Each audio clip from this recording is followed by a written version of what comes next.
plugs that promote acne formation.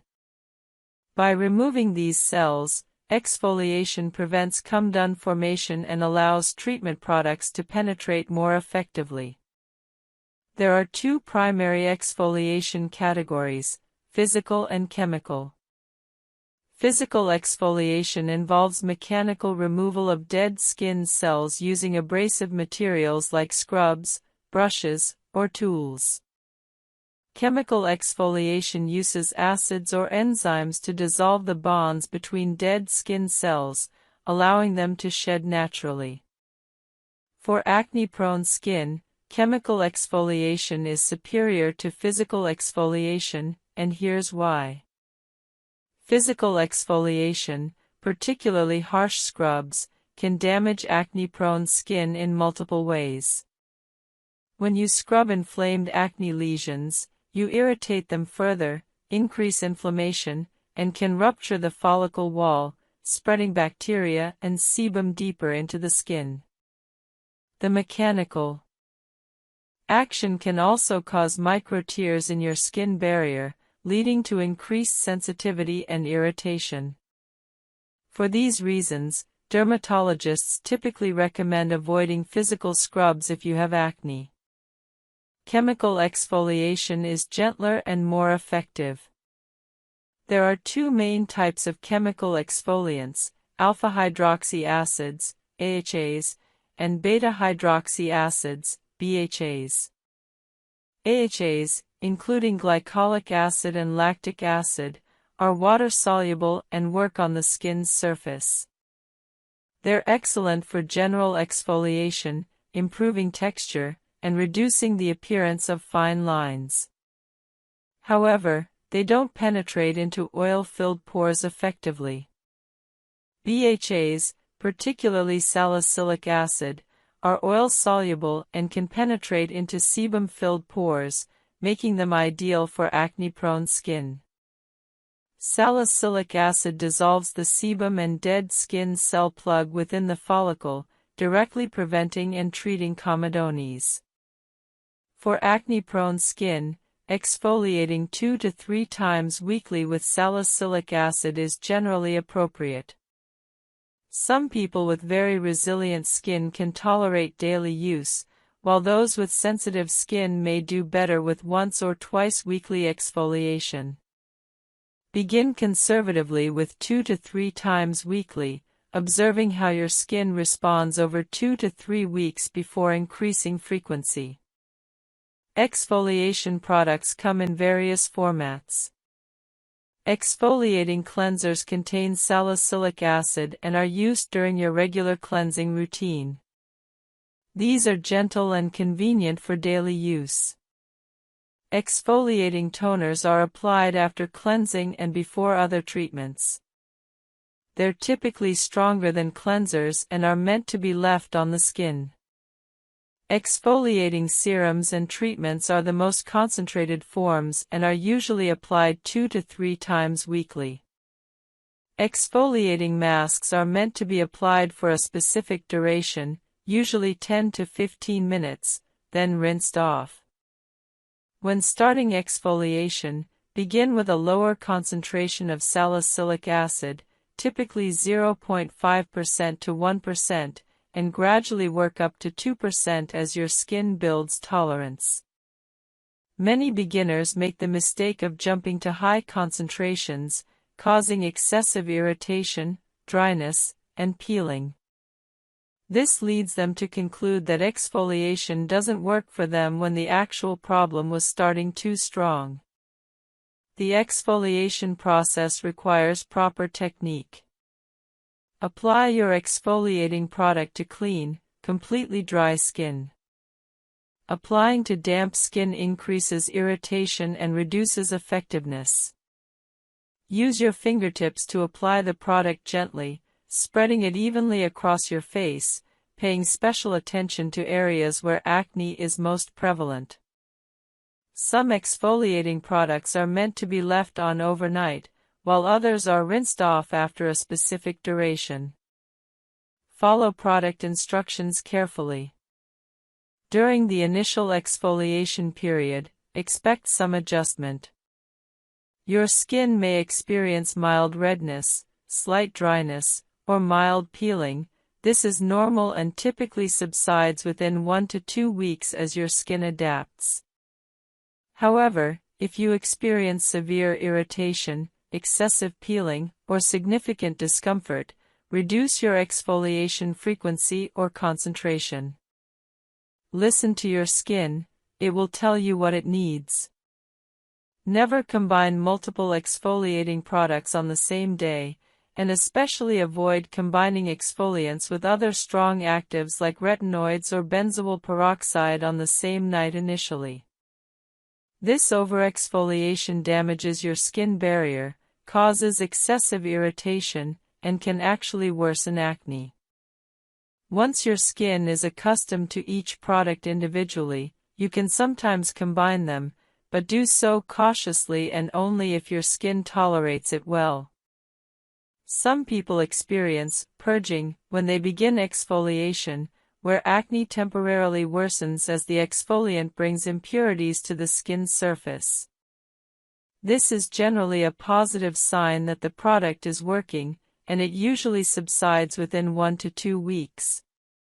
However, if purging lasts longer than 2 to 3 weeks or becomes unbearable, discontinue the product and consult a dermatologist. After exfoliating, your skin barrier is compromised and needs careful management.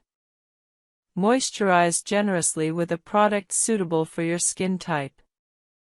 Avoid other potentially irritating ingredients like vitamin C, niacinamide in high concentrations, or peptides on exfoliation days. Stick to basic cleanse, exfoliate, and moisturize. Use sunscreen religiously, as exfoliated skin is more susceptible to UV damage. Seasonal variations affect exfoliation needs. During winter, when skin is naturally drier, you may need to reduce exfoliation frequency. During summer, when skin is oilier and more resilient, you might tolerate more frequent exfoliation. Listen to your skin and adjust accordingly. Results from regular exfoliation appear gradually. After 4 weeks of consistent exfoliation with salicylic acid, you should notice smoother texture, fewer comedones, and generally improved skin clarity. Acne lesions should appear flatter and less inflamed. However, exfoliation is most effective as part of a comprehensive acne treatment plan, not as a standalone solution. Guide 4: Salicylic Acid, the Science, Concentrations, and Complete Application Guide. Salicylic acid has been a cornerstone of acne treatment for decades, and understanding its mechanism and proper use is essential for anyone dealing with acne. Salicylic acid is a beta-hydroxy acid, BHA, meaning it's oil-soluble. This oil solubility is what makes it particularly effective for acne-prone skin. It can penetrate into oil-filled pores where other water-soluble ingredients cannot reach. Salicylic acid works through multiple mechanisms. First, it acts as a keratolytic, meaning it helps dissolve the protein bonds between dead skin cells, promoting cell shedding. Inside the follicle, it dissolves the sebum and dead skin cell mixture that forms come-done plugs. Second, it has mild antibacterial properties, helping reduce bacterial colonization within blocked pores. Third, it has anti-inflammatory effects, reducing the redness and irritation associated with acne lesions. Fourth, it can stimulate cellular turnover, promoting healthier skin overall. Salicylic acid comes in various concentrations, typically ranging from 0.5% to 2%. The concentration directly correlates with effectiveness and also with irritation potential. A 0.5% solution is very gentle, making it suitable for sensitive skin or those new to salicylic acid. A 1% solution is considered standard for most people with acne-prone skin, providing a good balance between effectiveness and tolerability. A 2% solution is the maximum recommended concentration for at-home use. Article 9. Adult acne in men and women. Different causes. Different solutions == 1.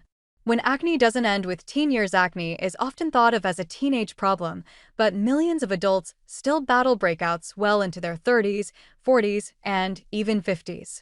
Adult acne feels different, slower to heal, more inflamed, and often concentrated along the jawline or cheeks. Understanding why adult acne happens and why it differs between men and women is the key to stopping it for good. Point 2. How adult acne differs from teen acne. Teenage acne usually comes from puberty's hormone surge and fast cell turnover. Adult acne develops from slower renewal, chronic stress, and hormonal fluctuations. In adults, the skin barrier is thinner, so inflammation lasts longer and leaves marks more easily. It's less about dirty skin and more about hormonal and lifestyle imbalance. Point 3. The 4 main drivers of adult acne forms when several factors combine. Overactive sebaceous glands produce too much oil. Dead skin cells clog pores. Bacteria, Cutibacterium acnes, multiply. Inflammation triggers swelling and redness. But the trigger behind those steps differs between men and women. Point 4. Why women experience hormonal fluctuations. Female skin responds to monthly shifts in estrogen and progesterone. Right before menstruation, estrogen drops and testosterone rises, stimulating oil glands. This is why many women get jawline or chin breakouts before their period. Pregnancy, postpartum changes, birth control pills, and menopause can all reshape this pattern. Point 5. Why men break out differently. Men produce steadier and higher levels of testosterone. That means their oil glands are larger and more active year-round. Shaving adds irritation and ingrown hairs, folliculitis. For men, acne usually appears on the forehead, back, and neck, areas with dense oil glands and friction from collars or helmets. Point 6. Stress, the hidden hormone cortisol, the stress hormone, spikes with emotional pressure, lack of sleep, and constant deadlines. It stimulates oil production and inflammation just like testosterone does. Many adults see flare-ups during work stress or family conflict. Managing stress is often the missing step in clear skin plans. Point 7.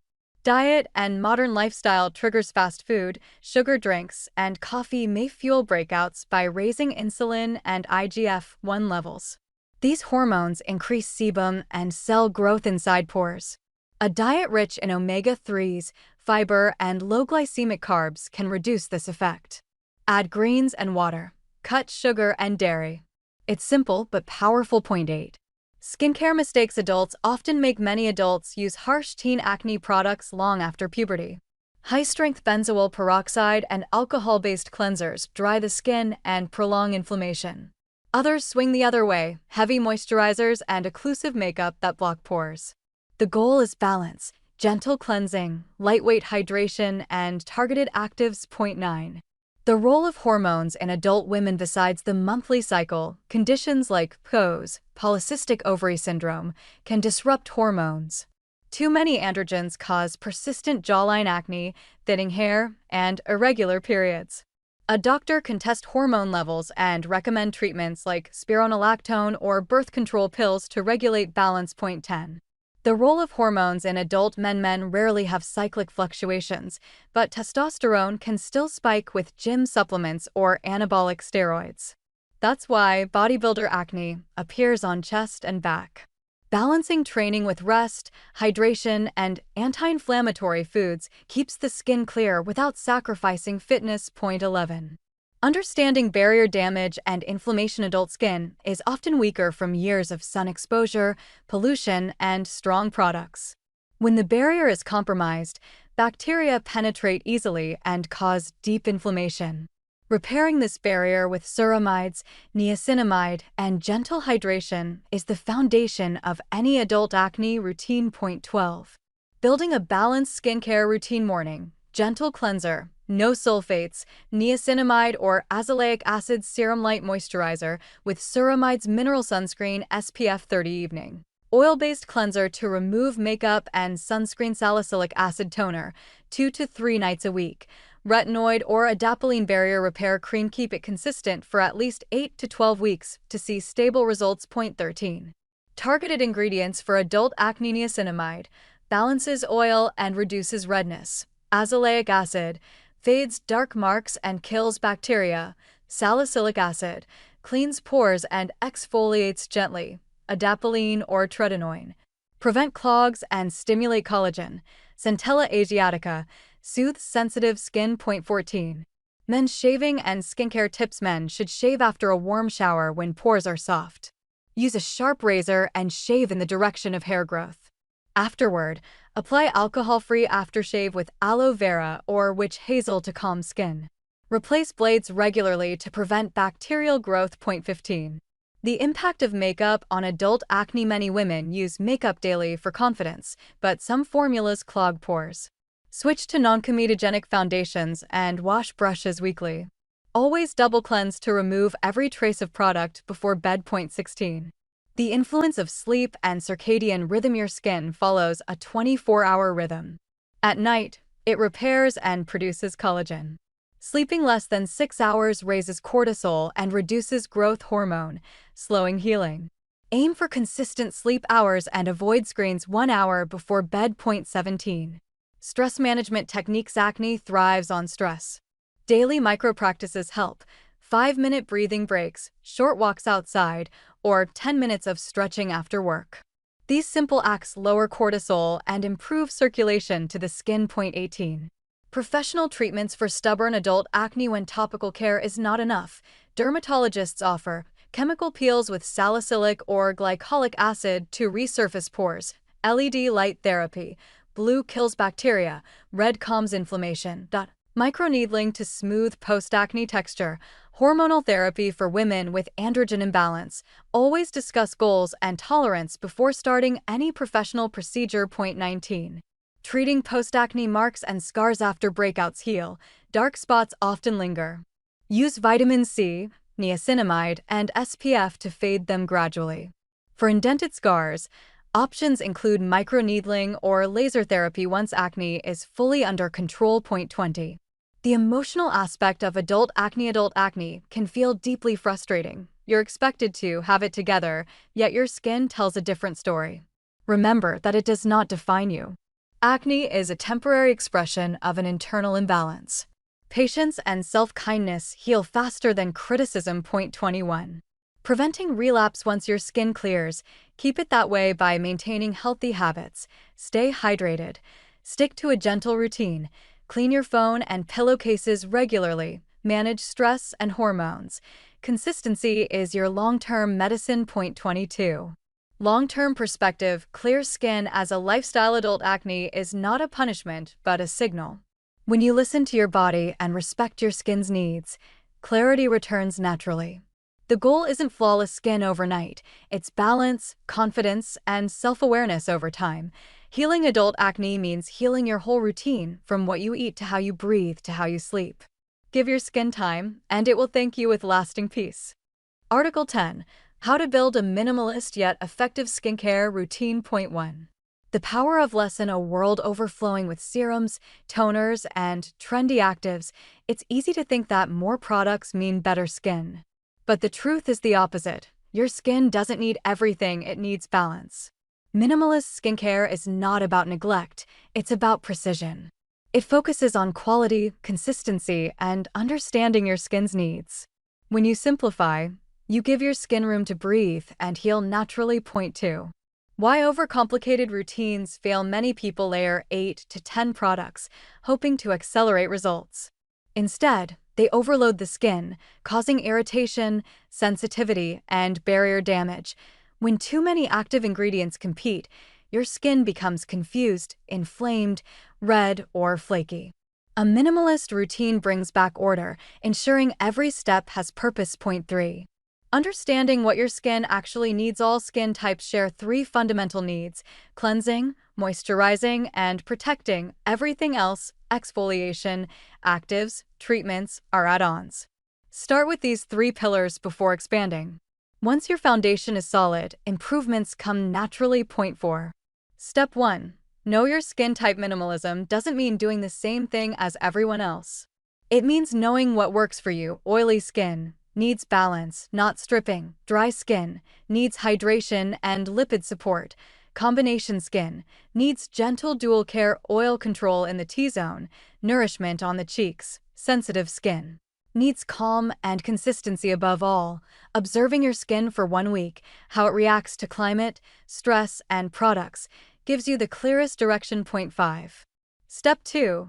Simplify your routine. The minimalist routine has 3 steps in the morning and 3 steps at night. Morning: cleanse, moisturize, protect. Evening: cleanse, treat, repair. That's it. Simplicity keeps the barrier strong and minimizes the risk of reaction. Point 6. Cleansing, where everything begins. A good cleanser removes oil, pollution, and makeup without stripping natural moisture. Choose a gentle, pH-balanced formula, around 5.5. Avoid foaming cleansers with harsh sulfates or menthol. Massage gently for 60 seconds and rinse with lukewarm water. Cleansing should leave your skin soft, not tight. If you wear sunscreen or makeup, try double cleansing at night. An oil cleanser first, then a gentle water-based cleanser. This ensures deep cleaning without harsh friction. Point 7. Moisturizing, the universal step. Every skin type needs moisture, even oily skin. A proper moisturizer restores your skin barrier and prevents water loss. Look for key ingredients like hyaluronic acid, glycerin, ceramides, and squalane. If you're dry, go for cream textures. If you're oily, choose light gel moisturizers. Apply on damp skin to seal hydration better. Point 8. Sunscreen. The non-negotiable Shield sunscreen is your most powerful anti-aging and anti-acne product. UV radiation breaks collagen, worsens pigmentation, and delays healing. Use a broad-spectrum SPF 30 or higher, preferably mineral-based if you have sensitive skin. Apply every morning, even on cloudy days or indoors near windows. Point 9. Treat step. The optional middle ground. Once your basic 3 steps are consistent for at least 2 to 3 weeks, you can add a treatment step between cleansing and moisturizing. For oily or acne-prone skin, try salicylic acid or niacinamide. For dryness or dullness, add hyaluronic acid or lactic acid. Article 7. Diet and nutrition for clear, glowing skin. 1. Why what you eat shows on your skin. Your skin is the largest organ of your body, and also one of the most honest. Every bite you take affects its elasticity, clarity, and ability to heal. Unlike creams that work from the outside, nutrition fuels your skin from within. When your diet is balanced with vitamins, minerals, and hydration, the difference is visible. Fewer breakouts, brighter tone, and a natural glow. Your skin is a mirror of your gut and your habits. Point 2. The gut-skin connection. Inside your intestines lives a vast ecosystem of bacteria called the microbiome. When balanced, it controls inflammation and absorbs nutrients efficiently. But a diet high in sugar, alcohol, and processed food throws this balance off, leading to acne, rosacea, or eczema. Supporting your gut with fiber and fermented foods is the foundation of clear skin. Point 3. Hydration. The simplest glow secret. Skin cells are made mostly of water. Dehydration causes tightness, flakiness, and dullness. Drink 2 to 3 liters of water daily and add hydrating foods like cucumber, watermelon, and oranges. Herbal teas, chamomile, green, rooibos also count. Caffeine and alcohol do the opposite. They dehydrate. Point 4. Essential macronutrients for skin health. Your skin thrives on a balance of protein, healthy fats, and complex carbohydrates. Protein supplies amino acids to build collagen and elastin. Healthy fats, omega-3 and 6, keep the barrier supple. Complex carbs, grains, vegetables, provide steady energy without insulin spikes. Crash diets deprive skin of these essentials and can lead to dryness and premature aging. Point 5. Vitamins that make a visible difference. Vitamin A controls oil production, speeds healing. Found in carrots, spinach, eggs. Vitamin C boosts collagen and fades dark spots. Citrus, kiwi, broccoli. Vitamin E, antioxidant that protects from UV damage, nuts and avocados. Vitamin B complex, keeps skin moist and reduces redness. Whole grains and bananas. 0.6. Minerals for strength and clarity. Zinc, anti-inflammatory, reduces acne. Pumpkin seeds, lentils, seafood. Selenium, fights free radicals. Brazil nuts and brown rice. Iron, prevents pale, dull skin. Spinach, red meat, beans. Copper, supports melanin production for even tone. 0.7. Omega fatty acids, the beauty oils within omega-3s, EPA and DHA, from salmon, chia, flaxseed, and walnuts reduce inflammation and dryness. They improve acne, eczema, and psoriasis by keeping the barrier resilient. Aim for 2 servings of fatty fish weekly or take a high-quality fish oil supplement. 0.8. Antioxidants, your natural sunblock antioxidants neutralize free radicals that cause wrinkles and pigmentation. Colorful plants contain the most: berries, pomegranate, kale, tomatoes, green tea, and dark chocolate, 70% plus cocoa. Think rainbow on your plate. The more color, the more protection. 0.9. Probiotics and prebiotics. Probiotics, yogurt, kefir, kimchi, miso, introduce good bacteria. Prebiotics, oats, garlic, onion, banana, feed them. Together they balance the gut and reduce systemic inflammation that shows up as acne or rosacea. 0.10. Foods that trigger breakouts. Dairy, especially skim milk, may stimulate insulin-like growth factors. Sugar and white bread cause blood sugar spikes and inflammation. Processed meat and fried foods oxidize oils in your skin. Excess iodine, salt, seaweed may trigger acne for some people. 0.11. The anti-inflammatory plate. Build every meal around these 4 elements: a source of lean protein, healthy fats, avocado or olive oil, fiber-rich carbs, quinoa, sweet potato, half a plate of vegetables in varied colors. Add spices like turmeric and ginger. They are powerful anti-inflammatories. 0.12. Breakfast ideas for radiant skin: oatmeal with berries, chia seeds, and almonds. Avocado toast on whole grain bread with a soft-boiled egg. Smoothie with spinach, banana, flaxseed, and yogurt. Morning meals set your glucose balance for the day, and that controls oil and hormone levels. 0.13. Lunch that heals: combine lean protein, chicken, tofu, salmon, with a big portion of greens and a complex carb like brown rice or quinoa. Add a squeeze of lemon. Its vitamin C aids iron absorption and collagen production. 0.14. Dinner that regenerates: night is when your skin repairs itself. Choose foods rich in tryptophan, turkey, pumpkin seeds, to promote sleep and melatonin. Pair with steamed vegetables and a drizzle of olive oil to deliver fat-soluble vitamins. 0.15. Smart snacking: snack on carrots, nuts, edamame, or a piece of fruit instead of chips. Your skin doesn't need refined salt and saturated fat. It needs steady energy and nutrients. 0.16. Supplements that support skin health: while food should come first, some supplements can help fill gaps. Collagen peptides improve elasticity and hydration. Zinc gluconate for acne control. Vitamin D regulates cell turnover and immunity. Evening primrose oil balances hormones. Consult a doctor before adding anything new. More is not always better. 0.17. The role of detoxification: the liver and kidneys naturally detoxify your body. They just need support. Eat beets, garlic, onion, and leafy greens to boost detox enzymes. Avoid juice cleanses that starve you of protein. They often harm more than help. 0.18. Balancing blood sugar for balanced skin: high glycemic swings trigger insulin and IGF-1, which stimulates sebum and inflammation.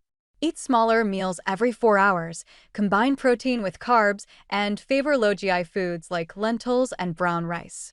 Stable sugar equals stable skin. 0.19. Hydrating from within: infused water ideas. Add slices of lemon, mint, cucumber, or berries to your water to make hydration exciting. These natural infusions deliver trace vitamins and make you crave more water throughout the day. 0.20. Lifestyle synergy: sleep, exercise, stress. Nutrition doesn't work alone. Pair it with sleep, 7 to 8 hours for cell renewal. Exercise improves circulation and oxygen flow to skin. Stress management Cortisol spikes can undo your diet's benefits. Holistic balance turns healthy food into visible radiance. Point 21.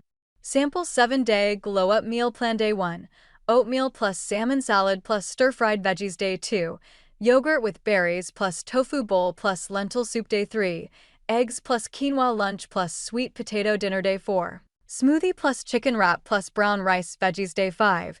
Chia pudding plus shrimp salad plus grilled fish. Day 6. Avocado toast plus bean chili plus green pasta. Day 7. Fruit bowl plus rice paper rolls plus miso soup. 22. Long-term perspective. Food as skincare. Beautiful skin isn't built in a week, it's maintained over years. Your daily choices, every glass of water, every meal with color and balance add up. There's no cream that can replace nutrient-rich blood and a calm gut. Think of your diet as your first and most powerful skincare routine. Article 8.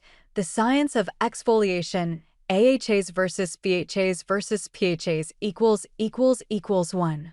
Why exfoliation is the secret to radiant skin. If you could choose just one skincare step that instantly improves texture, brightness, and clarity, it's exfoliation. Our skin renews itself naturally every 28 days, but this process slows with age, stress, and pollution. Dead cells accumulate, clogging pores and making skin dull.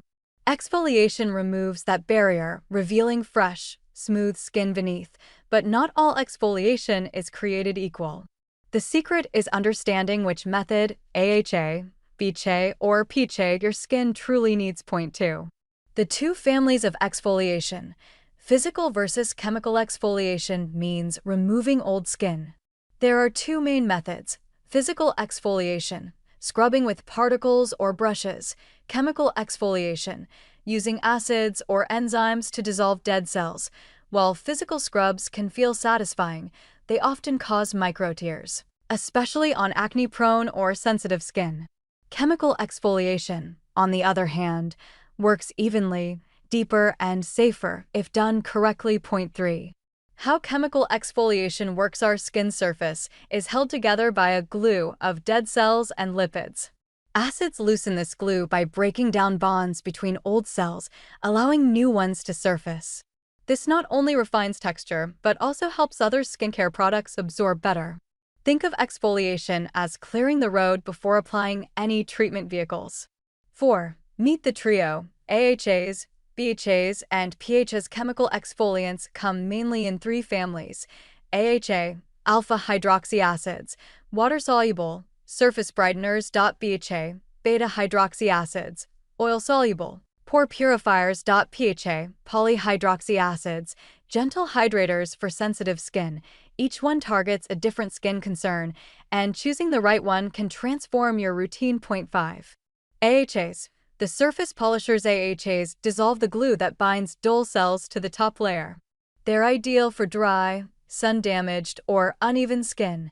Common types include glycolic acid, the smallest molecule, penetrates deeply, best for rough texture; lactic acid, derived from milk, gentler and hydrating; mandelic acid, larger molecule, slow absorbing, perfect for sensitive or darker skin tones.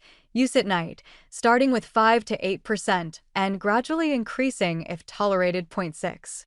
The benefits of AHAs: smooth, uneven texture and fine lines, fade pigmentation and acne marks, stimulate collagen production, enhance skin luminosity almost instantly. They're like a mini facial peel at home, but they require sunscreen daily. Point 7. BHAs. The deep cleaning warriors. BHAs are oil-soluble, meaning they penetrate inside pores to dissolve sebum and dead cells, ideal for oily, acne-prone skin. The most common is salicylic acid. Derived from willow bark. It's anti-inflammatory and antibacterial, helping clear blackheads, whiteheads, and prevent future breakouts. Point 8. The benefits of BHAs: unclog pores and prevent acne, reduce redness and inflammation, improve shine control for oily skin, minimize blackheads with regular use. They're the best skin decongestant you can have in your cabinet. Point 9. PHAs. The gentle innovators. PHAs are the newest generation of exfoliating acids: gluconolactone, lactobionic acid, and galactose. They have larger molecules than AHAs, so they work slower and stay on the skin's surface. That means less irritation, more hydration. Perfect for sensitive, rosacea, or post-treatment skin. Point 10. Article 11. Natural remedies that actually work for acne, and which to avoid. Point 1. The modern obsession with natural today, more people than ever are turning to natural skincare. We crave purity, simplicity, and safety, especially after years of harsh chemicals and over-medicated routines. But natural does not always mean safe, and chemical does not always mean bad. After all, water and oxygen are chemicals too. The real goal is not to reject science, but to use nature's power intelligently, combining ancient remedies with modern understanding. Point 2. Understanding acne before you treated. Acne forms when oil glands overproduce sebum, dead skin cells clog pores, and bacteria multiply. Inflammation then turns these clogged pores into pimples, blackheads, or cysts. Natural remedies can help by calming inflammation, killing bacteria, and balancing oil, but only if you choose the right ones and stay consistent. Point 3. The role of inflammation in acne. Acne is an inflammatory condition, not just a hygiene issue. That's why many natural ingredients that reduce inflammation, such as aloe vera or green tea, often work better long-term than aggressive spot treatments. So the best natural approach focuses on calming, balancing, and healing rather than attacking. Point 4. Aloe vera. Nature's cooling healer. Aloe vera gel contains polysaccharides and salicylic-like compounds that soothe irritation and gently exfoliate. It also hydrates without clogging pores. Use pure aloe gel directly from the leaf or a 99% aloe vera product. Apply after cleansing morning and night. Over a few weeks, redness and inflammation noticeably decrease. Point 5. Tea tree oil. A natural antiseptic. Tea tree oil is one of the most studied natural acne remedies. It has antimicrobial and anti-inflammatory effects that target acne-causing bacteria. Mix 1 drop of tea tree oil with 10 drops of a carrier oil like jojoba or grapeseed. Apply only to affected areas, never directly on bare skin.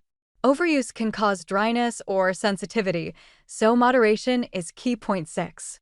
Green tea. Antioxidant powerhouse. Green tea is rich in polyphenol, especially EGCG, which reduces sebum and calms redness. You can drink 2 to 3 cups daily or apply chilled green tea directly to your skin with a cotton pad. Some people even freeze it into ice cubes for a refreshing morning anti-inflammatory boost. Point 7.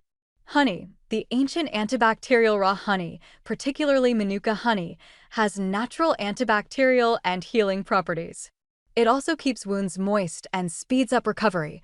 Spread a thin layer over clean skin, leave for 15 minutes, and rinse. Use 2 to 3 times a week. Honey masks help prevent new breakouts and fade existing marks. Point 8. Apple cider vinegar. Use with extreme caution. Apple cider vinegar has gained a cult following for its antibacterial and exfoliating abilities. But it is very acidic and can burn the skin if used undiluted. If you want to try it, mix 1 part vinegar with 5 to 10 parts water. Use a cotton pad to dab lightly, then rinse after 1 minute. For most people, gentler acids like lactic or mandelic acid are safer. Point 9. Turmeric. The golden anti-inflammatory turmeric contains curcumin, which reduces redness, swelling, and scars. To make a simple mask, mix 1 teaspoon of turmeric powder with honey or yogurt.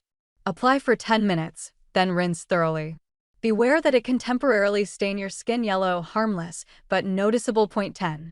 Witch hazel. The natural toner. Witch hazel is a plant extract with mild astringent and anti-inflammatory effects. It can reduce oil and calm inflamed pimples. Use an alcohol-free witch hazel toner to avoid dryness.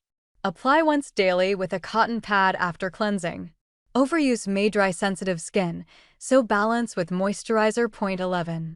Jojoba oil. Balancing oil with oil. It may seem counterintuitive, but certain oils help acne instead of worsening it. Jojoba oil closely resembles natural sebum, tricking the skin into producing less oil. It also carries antibacterial compounds and antioxidants. Massage a few drops onto damp skin at night. Within weeks, you may notice smoother, softer, less oily skin. Point 12. Zinc, the quiet mineral hero zinc, helps regulate hormones, control oil, and reduce inflammation.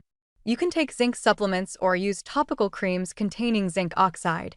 Foods rich in zinc, like pumpkin seeds, lentils, and seafood, also help. Most people see clearer skin within 2 months of consistent intake. 13. Oatmeal, gentle and calming oats contain beta-glucans that soothe irritation. An oatmeal mask can calm redness and restore moisture. Blend oats with warm water or honey. Apply for 15 minutes and rinse. It's safe for daily use, even on sensitive skin. 14. Ice therapy, simple but effective. Ice doesn't cure acne but reduces swelling fast. Wrap an ice cube in a soft cloth and press on inflamed pimples for 30 seconds. This constricts blood vessels and eases redness before events or filming days. It's a natural way to calm without chemicals. 15. Natural remedies to avoid. Not every natural ingredient is skin-friendly.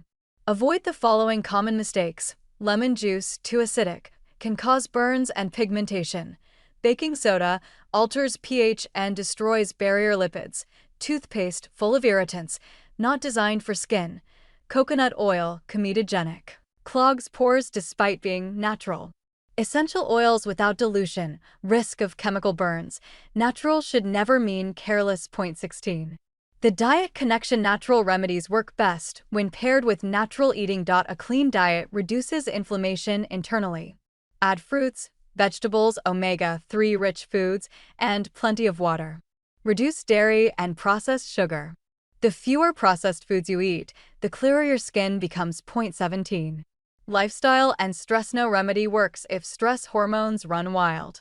Sleep deprivation and anxiety fuel acne. Incorporate meditation, breathing exercises, or evening walks. Combine inner peace with outer care. Your skin reflects your state of mind. 18. How to build a natural acne routine. Morning. Cleanse with gentle natural soap or aloe cleanser. Use green tea or witch hazel toner. Moisturize with aloe or jojoba oil. Apply sunscreen, always essential. Evening. Cleanse again. Apply diluted tea tree or azelaic acid serum. Seal with honey or centella moisturizer. Use turmeric or oat mask twice weekly. Consistency transforms these steps into results. 19. Combining natural and modern science. The best routines merge both worlds. You can pair a dermatologist-prescribed retinoid with natural calming ingredients like centella or oat extract. Use green tea alongside sunscreen for antioxidant protection. Science and nature can complement, not compete. 20. Patience and realistic expectations. Natural remedies take time.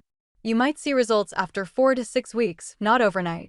But improvements from natural care are often more stable and sustainable because they work with your skin, not against it. Think long-term. Every day of gentle, consistent care is a step toward stronger, calmer skin. 21. The emotional impact of going natural. Switching to natural remedies can feel empowering. It reconnects you with your body and the earth. But remember, natural skincare is not a religion. Don't feel guilty for using modern treatments when necessary. The best skincare philosophy is flexibility, using what works, with mindfulness and respect for your skin's individuality. 22. The long game. Nature and consistency. The skin's natural cycle takes about 1 month.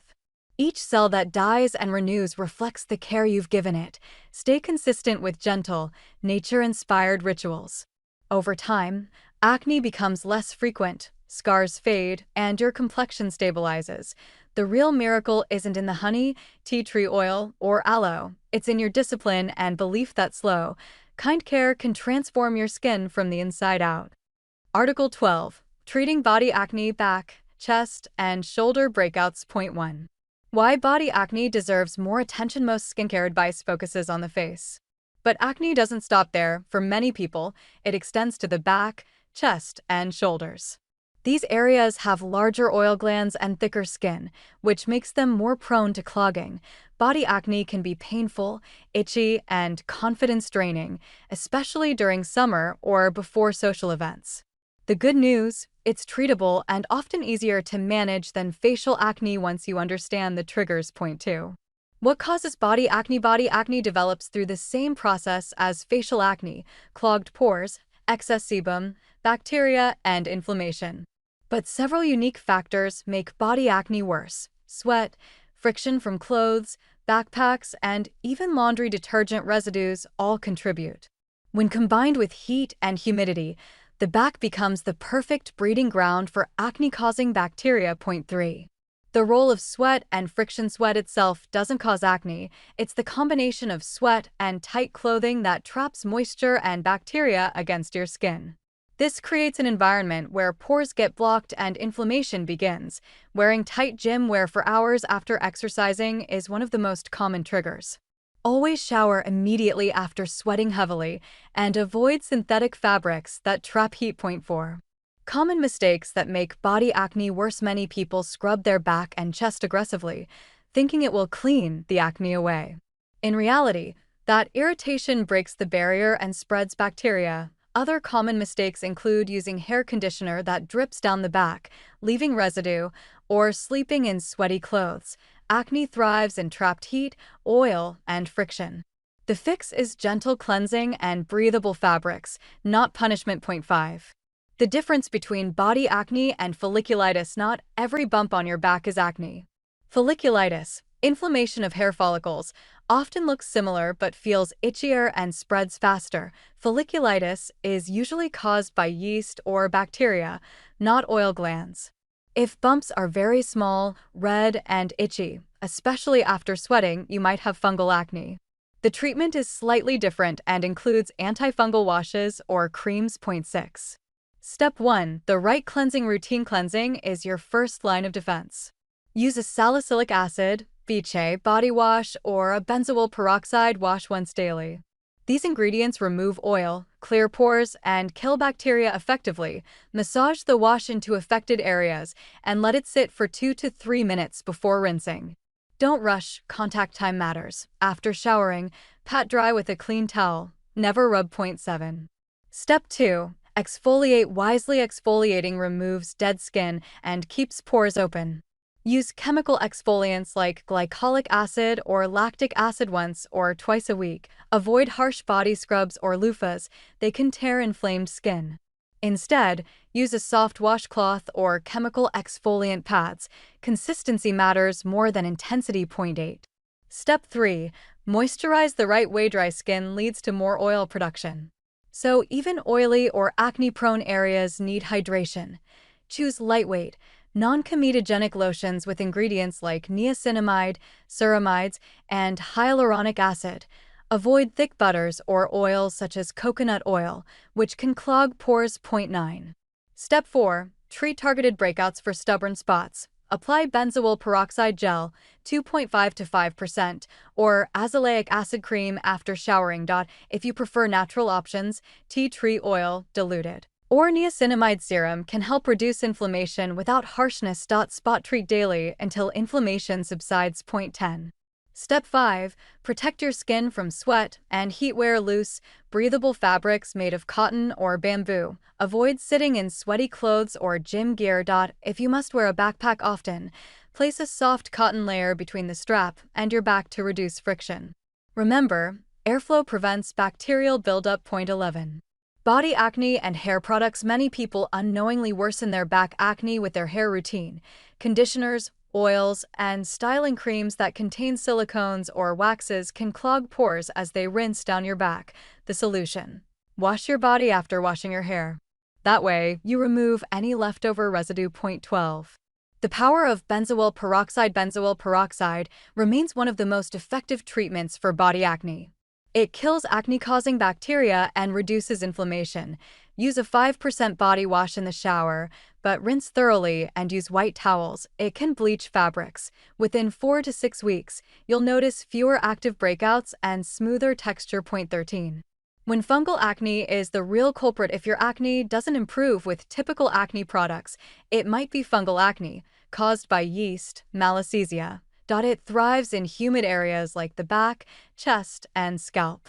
Use ketoconazole shampoo as a body wash 2 to 3 times weekly, letting it sit on the skin for 5 minutes before rinsing.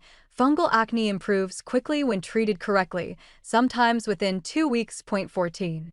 Diet's role in body acne. Body acne reacts to internal inflammation just like facial acne. Reduce dairy, sugar, and processed food intake. Add anti-inflammatory. Article 2. How to remove blackheads and shrink pores naturally. 1. Understanding what blackheads really are. Blackheads, also known as open comedones, are one of the most common and stubborn forms of acne. They form when a pore becomes clogged with oil, sebum, and dead skin cells. Unlike whiteheads, the top of the pore remains open, allowing air to oxidize the trapped material and turn it black. They often appear in the T-zone, nose, forehead, chin, because those areas contain more sebaceous glands. While they may look small, untreated blackheads can expand pores, create dull texture, and lead to deeper breakouts. Point 2. Why do blackheads form? There's no single cause, but several key triggers combine. Excess sebum production, often hormonal or genetic. Dead skin accumulation, when skin doesn't shed efficiently. Improper cleansing, especially heavy makeup or sunscreen residue. Humidity and pollution, clog pores faster. Use of comedogenic products, oils, or silicones that trap debris. Understanding your triggers allows you to create an effective plan instead of using harsh or random treatments. Point 3. The myth of dirty skin. One of the biggest misconceptions is that blackheads are caused by poor hygiene. In truth, they have nothing to do with dirt. Over-cleansing or scrubbing aggressively will only irritate the skin and cause rebound oiliness. A balanced routine, not extreme cleansing, is what clears pores effectively. Point 4. Step 1. Steam to soften and open pores. Steaming is one of the most relaxing and effective first steps. How to do it? Boil water and pour into a large bowl. Add 2 to 3 drops of tea tree, eucalyptus, or chamomile oil. Place a towel over your head and lean 15 to 20 centimeters away for 5 to 7 minutes. Gently pat dry.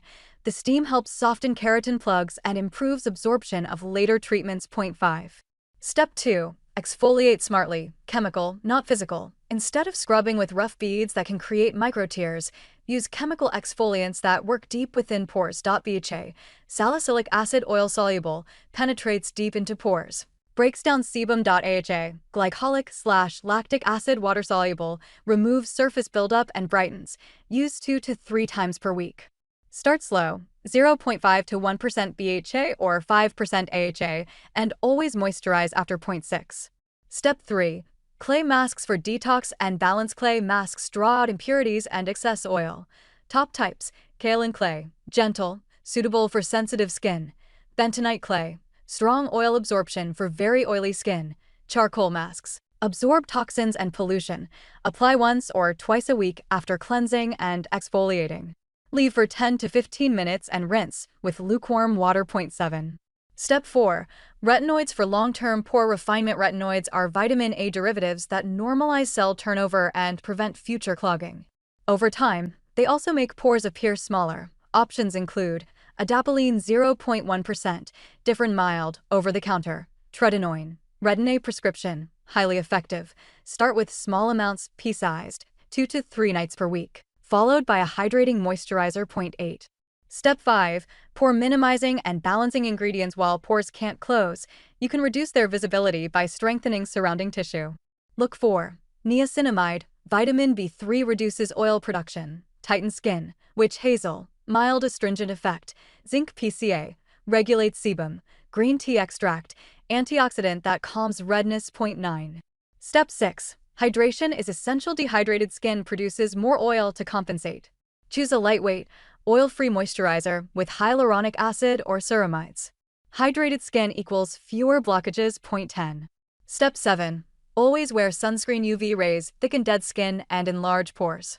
Use a broad-spectrum SPF 30+ daily. Mineral sunscreens, zinc oxide, titanium dioxide, work best for acne-prone skin. Point 11. Step 8. Don't pick or squeeze. Manual extraction can lead to scars, enlarged pores, or infections. If necessary, get professional extraction at a dermatology clinic where tools are sterilized and controlled. Point 12. Natural remedies that help and those that don't. Some natural ingredients truly support blackhead treatment. White heavy checkmark honey and cinnamon, antibacterial and soothing. White heavy checkmark aloe vera, anti-inflammatory, helps healing. Prohibited. Avoid toothpaste or lemon juice. They irritate skin and damage barrier. Point 13. Diet and lifestyle tips: skin health starts from within. Cut down on dairy and sugary foods. Increase insulin, more oil. Drink green tea daily. Antioxidants.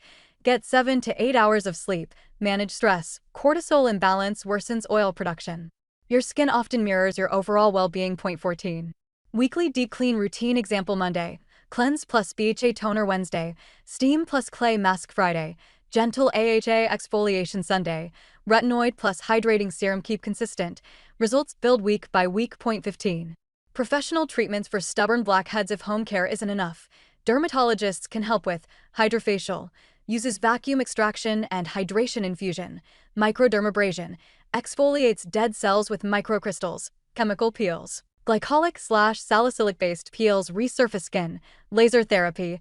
Reduces oil glands and tightens skin texture. 16.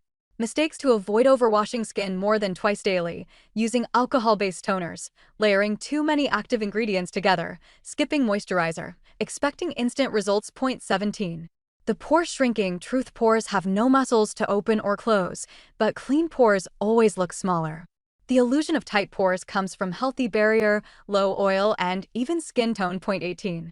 Example routine: AM/PM. Morning, gentle cleanser, niacinamide serum, moisturizer, sunscreen. Night, oil cleanser, water cleanser, BHA toner, retinoid. Every other night, moisturizer. 19. Emotional aspect: confidence through clarity. Clear skin is not just aesthetic, it restores confidence. Taking care of blackheads patiently builds discipline and self-respect. Every consistent week brings smoother texture and brighter tone. 20. The 6-week transformation plan: follow this structured path. Week 1 to 2, detox and adjust to actives. Week 3 to 4, steady exfoliation plus pore tightening. Week 5 to 6, visible smoothness, less congestion. Document progress with weekly photos. You'll be amazed by the change. Article 1. The Ultimate Guide to Treating Acne and Achieving Clear, Healthy Skin. 1. Understanding what acne really is. Acne is not simply dirty skin, it's an inflammatory disorder of the sebaceous, oil, glands, and hair follicles. When excess sebum mixes with dead skin cells and bacteria, especially Cutibacterium acnes, pores become clogged, leading to blackheads, whiteheads, and pimples. Hormonal changes, stress, diet, and genetics all play roles in how severe acne becomes. 2. Different types of acne: comedonal acne, blackheads and whiteheads caused by clogged pores; inflammatory acne, red bumps and pustules when bacteria trigger inflammation; cystic acne, deep, painful nodules under the skin, the most severe form. Understanding which type you have helps determine the correct treatment plan. 3. The foundation: gentle cleansing. Cleansing twice a day is essential, once in the morning, once before bed. Use a mild, non-comedogenic cleanser that does not strip the skin's natural moisture barrier. Overwashing or scrubbing harshly triggers more oil production and irritation. Recommended ingredients: salicylic acid, BHA exfoliates inside pores, dissolving excess oil; benzoyl peroxide kills acne-causing bacteria and reduces inflammation; green tea or aloe vera extracts soothe redness and calm sensitive skin. 4. Exfoliation: the secret to clear pores. Exfoliate 2 to 3 times per week with chemical exfoliants like AHAs, glycolic acid, lactic acid, or BHAs, salicylic acid. Avoid physical scrubs with rough particles that can create microtears. Proper exfoliation removes dead cells, allowing treatments and moisturizers to penetrate more effectively. 5. Moisturizing is not optional. Even oily or acne-prone skin needs hydration. When the skin barrier dries out, oil glands overcompensate, worsening breakouts. Look for lightweight gel or lotion-based moisturizers. Labels such as oil-free, non-comedogenic, and fragrance-free ingredients like hyaluronic acid and ceramides help maintain barrier strength. 6. Sun protection. Sunscreen is often neglected, yet it's one of the most powerful tools against acne, scarring, and premature aging. UV rays worsen hyperpigmentation and slow healing. Choose broad-spectrum SPF 30 or higher oil-free mineral formulas, zinc oxide/titanium dioxide. Apply every morning and reapply every 2 to 3 hours outdoors. 7. Spot treatments that actually work. When a pimple appears, resist the urge to pop it. Instead, apply a targeted treatment: 2.5% benzoyl peroxide gel for bacteria and swelling, 2% salicylic acid to clear the pore, sulfur masks for reducing oil and redness, hydrocolloid patches overnight to absorb pus and protect the wound. 8. Managing hormonal acne. Adult women often struggle with jawline or chin breakouts due to fluctuating estrogen and progesterone. Helpful strategies. Track your cycle to anticipate flare-ups. Discuss birth control pills or spironolactone with a dermatologist. Both regulate hormonal oil production.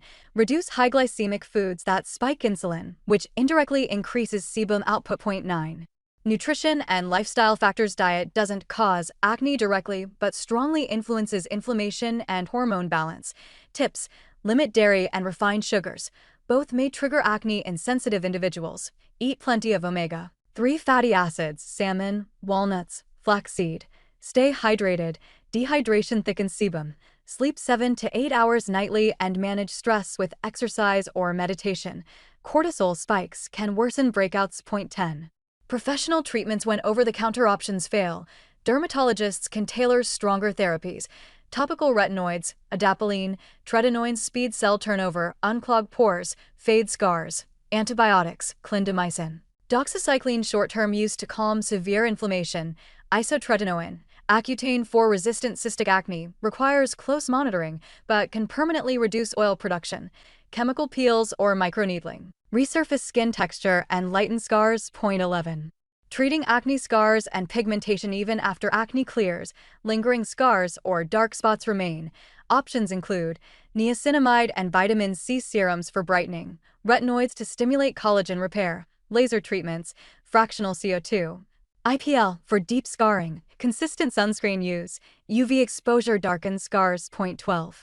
Common mistakes to avoid over-cleansing or using alcohol-based toners. Strips barrier, causes rebound oil. Popping pimples drives bacteria deeper, leads to scars. Mixing too many actives, irritation and redness from ingredient conflicts. Skipping moisturizer. Dehydration triggers more oil. Ignoring lifestyle stressors. Chronic stress equals chronic acne. 13. Building a simple, sustainable routine. Morning, gentle cleanser treatment, salicylic acid or niacinamide. Lightweight moisturizer, sunscreen. Evening, makeup remover or gentle cleanser. Exfoliant 2-3 times/week. Or retinoid moisturizer. Keep it simple. Consistency, complexity. 14. Acne across age groups. Teens, usually hormonal, excess oil. Focus on gentle cleansing plus BCH. Adults, often stress or hormone-driven.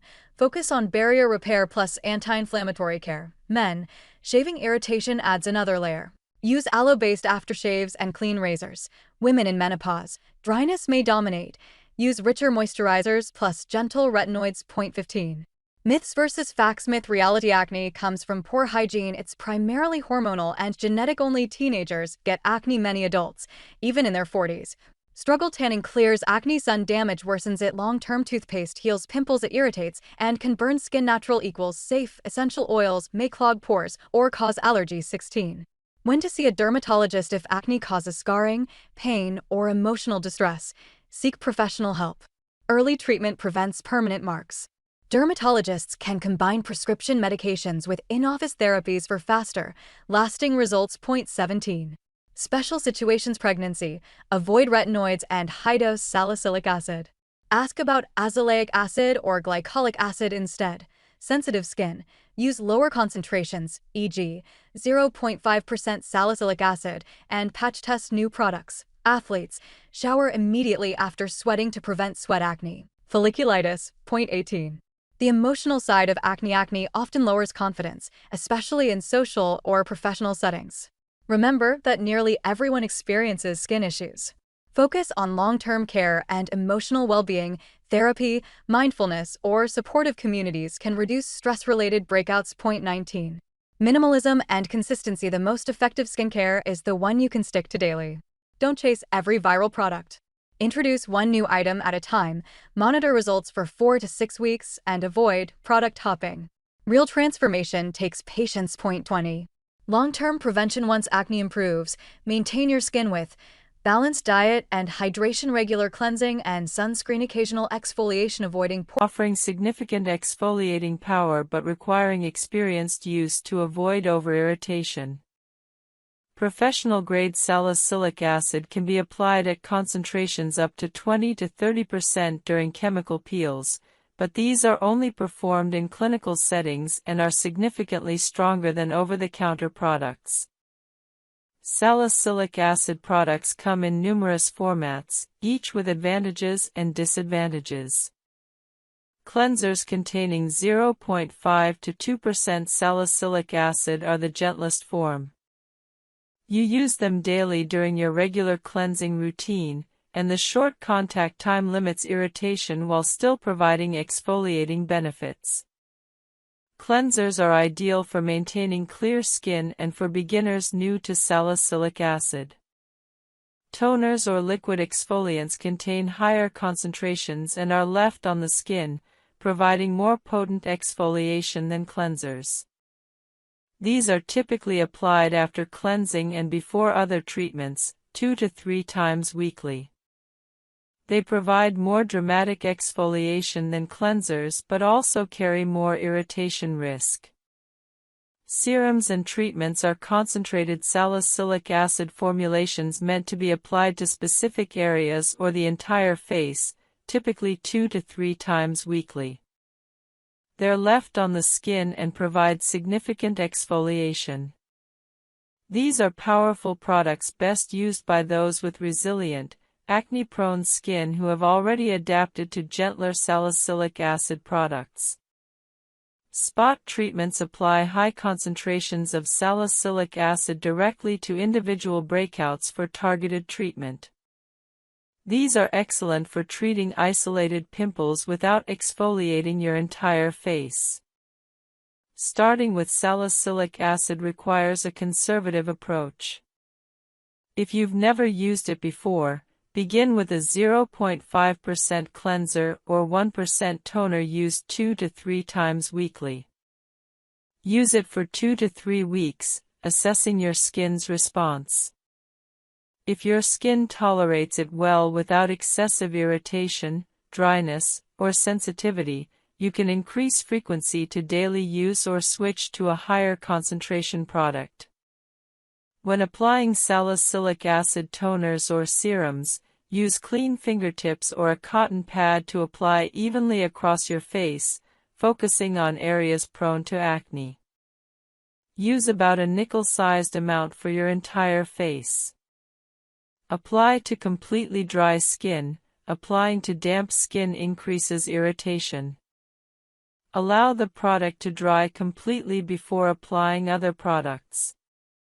Some salicylic acid products are meant to stay on your skin indefinitely, while others are meant to be rinsed off after a specific time. Read instructions carefully. Common mistakes when using salicylic acid include starting with too high a concentration, using it too frequently, combining it with too many other actives, and failing to moisturize adequately afterward. Starting with 2% and using it daily will almost certainly cause excessive irritation, dryness, and peeling. You're much better served starting gently and gradually increasing. Never combine salicylic acid with benzoyl peroxide on the same evening initially. Both are exfoliating actives that can cause significant irritation if used together by someone whose skin isn't accustomed to strong treatments. Once your skin has adapted to each individually, you might combine them cautiously, but build up to this gradually. Salicylic acid makes your skin more sun-sensitive, not severely, but notably. Always use SPF 30+ sunscreen daily when using salicylic acid. This is not optional. Sun exposure can cause post-inflammatory hyperpigmentation in acne-prone skin, and salicylic acid increases this risk. Side effects of salicylic acid are generally mild and resolve with time or reduced usage. Dryness is common, particularly if you're using higher concentrations or frequent applications. Combat dryness by using a good hydrating moisturizer immediately after applying salicylic acid. Mild peeling is normal and actually desirable. It indicates exfoliation is occurring. However, severe peeling suggests you're using too much. Slight irritation and redness may occur initially but typically resolve within 1 to 2 weeks. Some people experience temporary worsening of acne as impurities are brought to the surface, but this purging phase is usually short-lived. Results from salicylic acid appear gradually. After 2 weeks of consistent use, you might notice smoother texture. After 4 weeks, you should see reduced comedones and fewer new breakouts. Most people see significant improvement after 6 to 8 weeks of consistent use. However, salicylic acid works best for comedonal acne, blackheads and whiteheads, and mild inflammatory acne. For severe inflammatory or cystic acne, combining salicylic acid with other treatments like benzoyl peroxide or prescription retinoids is often necessary. Salicylic acid is safe for long-term use. Many people successfully maintain clear skin using salicylic acid indefinitely as their primary exfoliation and treatment method. However, occasionally, skin can become desensitized to salicylic acid if used continuously for extended periods. If you notice that salicylic acid that previously worked well seems less effective, take a 1 to 2 week break, then resume using it. This often restores its effectiveness. Alternatively, you can rotate between salicylic acid and other exfoliants like glycolic acid to prevent desensitization. Guide 5. Benzoyl peroxide, Comprehensive Guide to Bacterial Killing and Inflammatory Acne Treatment.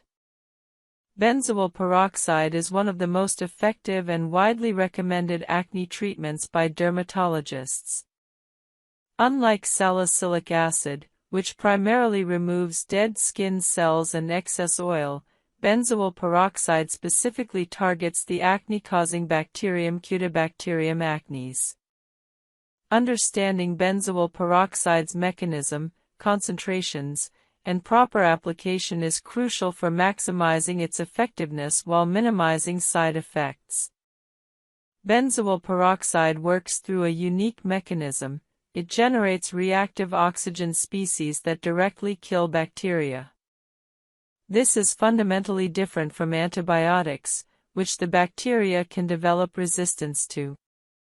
Bacteria cannot develop resistance to benzoyl peroxide because it works through oxidative stress rather than targeting specific bacterial proteins. This makes benzoyl peroxide an invaluable tool in acne treatment, particularly since antibiotic resistance is an increasingly serious problem in dermatology. Beyond bacterial killing, benzoyl peroxide has anti-inflammatory effects, helping reduce the redness and swelling associated with inflammatory acne. It also has mild sebum-reducing properties and may help with some degree of comedone reduction, though it's less effective for this than salicylic acid. Benzoyl peroxide comes in concentrations ranging from 2.5% to 10%, with some over-the-counter products going up to 10% and prescription-strength versions available at higher concentrations. Interestingly, studies show that 2.5% benzoyl peroxide is roughly equivalent in effectiveness to 10% benzoyl peroxide. The higher concentration doesn't necessarily mean better results, it primarily means more potential for irritation. Therefore, it's prudent to start with 2.5% and only increase concentration if needed. Benzoyl peroxide comes in multiple product formats. Cleansers containing 2.5 to 5% benzoyl peroxide gently incorporate this ingredient into your daily cleansing routine. These are appropriate for maintenance or mild acne. Spot treatments allow you to apply high concentrations directly to individual pimples. Serums or leave-on treatments apply benzoyl peroxide across your entire face and are left on the skin. These can be used daily or as directed. Gels and creams are thicker formulations that may have different absorption characteristics depending on your skin type. Starting with benzoyl peroxide requires similar caution as salicylic acid. If you're new to benzoyl peroxide, begin with a 2.5% product, ideally in a cleanser format or spot treatment, used once daily. Most people find evening application easier than morning application since benzoyl peroxide doesn't require sun protection and can be easily washed off in the morning. After 1 to 2 weeks, assess your skin's tolerance. If you're experiencing mild irritation or dryness but your acne is improving, continue. After 2 to 3 weeks, if your skin tolerates the product well, you can increase frequency to twice daily or increase the concentration to 5%. Application technique is critical. Apply benzoyl peroxide to completely clean, completely dry skin. This is more important with benzoyl peroxide than with most other products. If your skin is even slightly damp, benzoyl peroxide will irritate more readily. Allow your cleanser to fully absorb and dry, then apply benzoyl peroxide. Use a small amount, about the size of a pea for your entire face if using a leave-on product, or a slightly larger amount for spot treatment. Apply gently, allowing the product to absorb fully before applying other products. Benzoyl peroxide has a particular drawback: it bleaches fabrics and hair. If you apply it to your face, it can bleach your pillowcase, bedding, towels, and hair. Many people apply benzoyl peroxide in the evening and wash it off in the morning with their cleanser to avoid this issue. If you apply it in the morning, be extremely careful not to get it on your hair, eyebrows, or any colored clothing. Some people apply it as a spot treatment right before bed, allowing it to work overnight before being washed off in the morning. If bleaching is a concern, you might prefer using benzoyl peroxide in a wash-off cleanser format where the contact time is brief. Side effects of benzoyl peroxide are generally more significant than salicylic acid. Dryness is very common, particularly with higher concentrations or frequent applications. Combat this by using an excellent moisturizer after applying benzoyl peroxide. Some people find that benzoyl peroxide dries their skin excessively even at 2.5% concentration. If this is you, try reducing frequency to every other day or using it only as a spot treatment. Guide 1. Complete understanding of acne, pathophysiology, types, and root causes.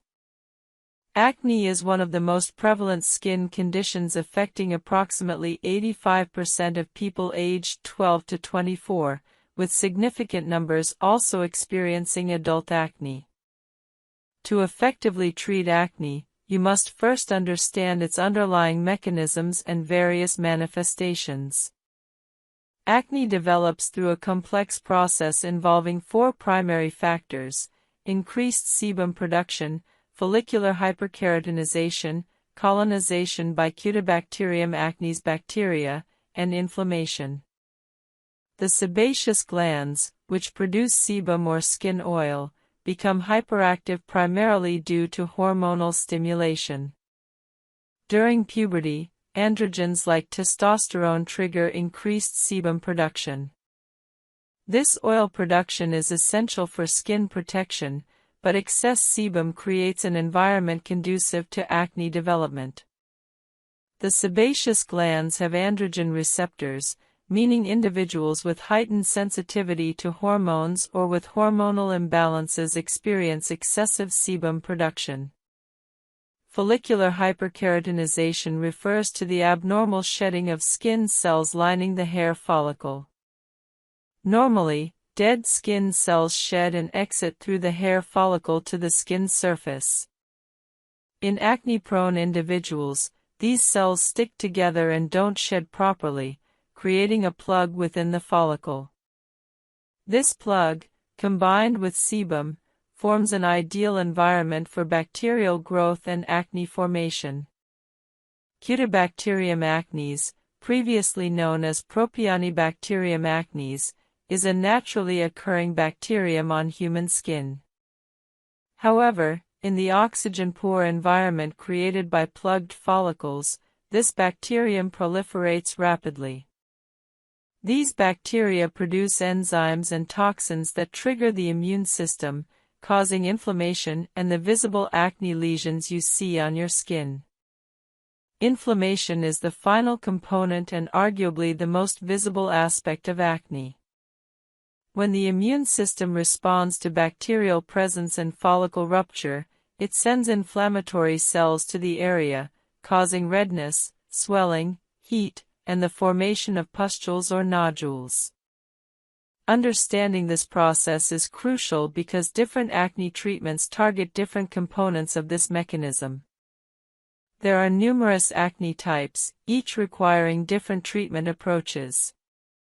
Non-inflammatory acne includes blackheads and whiteheads. Blackheads, or open comedones, form when a follicle is clogged with sebum and dead skin cells, but the pore remains open. The dark appearance results from oxidation of the sebum, not dirt. Whiteheads, or closed comedones, occur when the follicle is completely sealed, trapping sebum and dead cells beneath the skin surface, creating a small white or flesh-colored bump. Inflammatory acne is more noticeable and potentially scarring. Papules are small, firm, red bumps without a visible center, representing the body's inflammatory response. Pustules are similar to papules but contain a visible yellow or white center filled with pus. These are the classic pimples most people recognize. Nodules are larger, deeper, solid lesions that develop when inflammation extends deeper into the skin. They're typically painful and can last for weeks.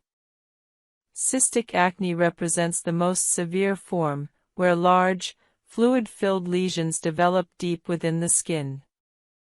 These are extremely painful and highly prone to causing permanent scarring. Several factors contribute to acne development beyond just hormones and bacteria. Genetics play a significant role. If your parents had severe acne, you're more likely to experience it too. Environmental factors matter considerably. Living in humid climates can exacerbate acne due to increased moisture promoting bacterial growth. Pollution and environmental toxins can clog pores and trigger inflammation. Stress hormones like cortisol increase sebum production and inflammation, explaining why acne often worsens during stressful periods. Diet influences acne more than previously thought. High glycemic foods rapidly spike blood sugar, causing insulin surges that trigger sebaceous gland stimulation and androgen production. Dairy products, particularly skim milk, contain hormones and proteins that may trigger acne in susceptible individuals. Omega-3 fatty acid deficiency promotes inflammation, while excessive omega-6 consumption without sufficient omega-3s creates an inflammatory imbalance. Certain medications, including corticosteroids and lithium, are known to trigger or worsen acne as a side effect. Recognizing your specific acne type and identifying contributing factors is the first step toward effective treatment. Some people have purely hormonal acne, while others struggle with bacterial acne, dietary triggers, or environmentally influenced breakouts. Understanding your personal acne profile allows you to select treatments targeting your specific problem rather than wasting time and money on ineffective solutions. Guide 2: Comprehensive Daily Cleansing and Preparation Routine for Acne-Prone Skin.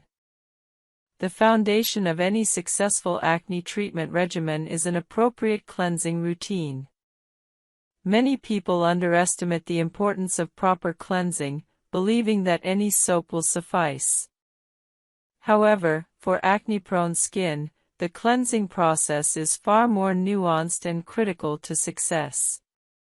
Your cleansing routine will prepare your skin for treatment products and remove substances that promote acne formation. Begin by understanding that you should cleanse your face twice daily, once in the morning and once at night.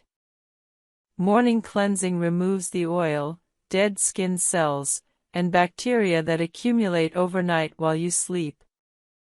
Your skin is active at night, producing more sebum and shedding dead cells, so morning cleansing is not optional.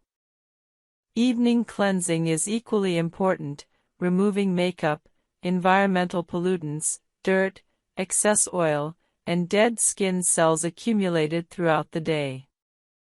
Many people neglect evening cleansing or do it hastily, significantly compromising their acne treatment results.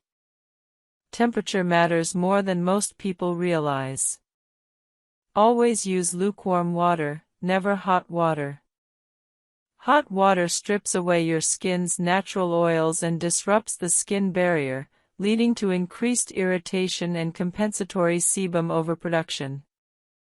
Excessively hot water also causes blood vessel dilation, temporarily increasing inflammation and making acne appear worse.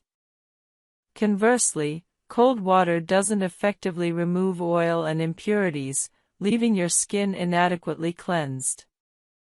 Selecting an appropriate cleanser is crucial.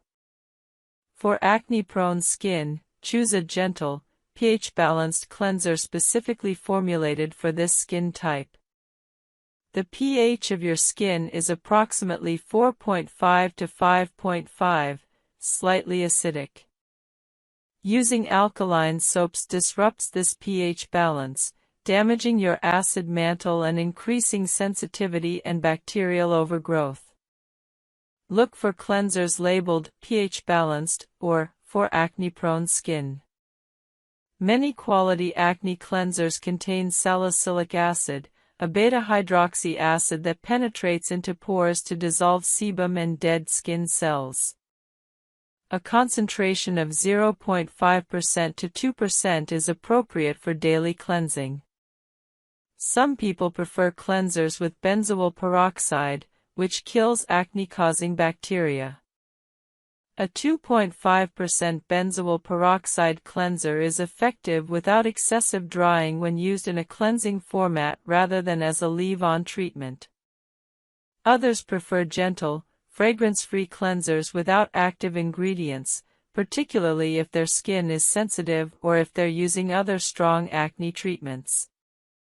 Experiment to find what works best for your skin, understanding that what works for your friend may not work for you. The cleansing process itself requires attention to technique. Wet your face thoroughly with lukewarm water to open your pores slightly and soften your skin. Apply your cleanser using your fingertips or a soft washcloth. Using your hands is often preferable because you have better control and can feel whether you're applying too much pressure. Gently massage the cleanser into your skin using circular motions for approximately 30 to 45 seconds. This duration gives the cleanser time to dissolve oil and loosen impurities without overstripping your skin. Pay special attention to your T-zone, your forehead, nose, and chin, where sebum production is typically highest. However, don't neglect other areas, particularly your jawline and cheeks where hormonal acne often appears. Be especially gentle around your eyes and lips where skin is thinner and more sensitive. Never use a rough scrub or washcloth, as physical abrasion can irritate acne lesions, spread bacteria, and increase inflammation. After thoroughly massaging, rinse your face completely with lukewarm water. Ensure you remove all cleanser residue, as leftover cleanser can irritate your skin and interfere with the absorption of treatment products. Pat your face gently dry with a clean, soft towel. This is important, Never rub your face dry aggressively. Aggressive rubbing irritates inflamed acne, increases inflammation, and can spread bacteria to other areas of your face. Use a clean towel every time, as bacteria from used towels can contaminate your skin and worsen acne. After cleansing, wait 1 to 2 minutes before applying any treatment products. Applying products to damp skin can dilute them and reduce effectiveness. Additionally, some ingredients like retinoids and benzoyl peroxide can irritate damp skin more readily than dry skin. Use this waiting time to remove contact lenses if you wear them, preventing irritation from treatment products coming into contact with your lenses. Immediately after cleansing and while your skin is still slightly damp, apply a hydrating toner or essence. Toners serve multiple purposes. They rebalance your skin's pH after cleansing, provide hydration, and prepare your skin to absorb subsequent treatment products more effectively.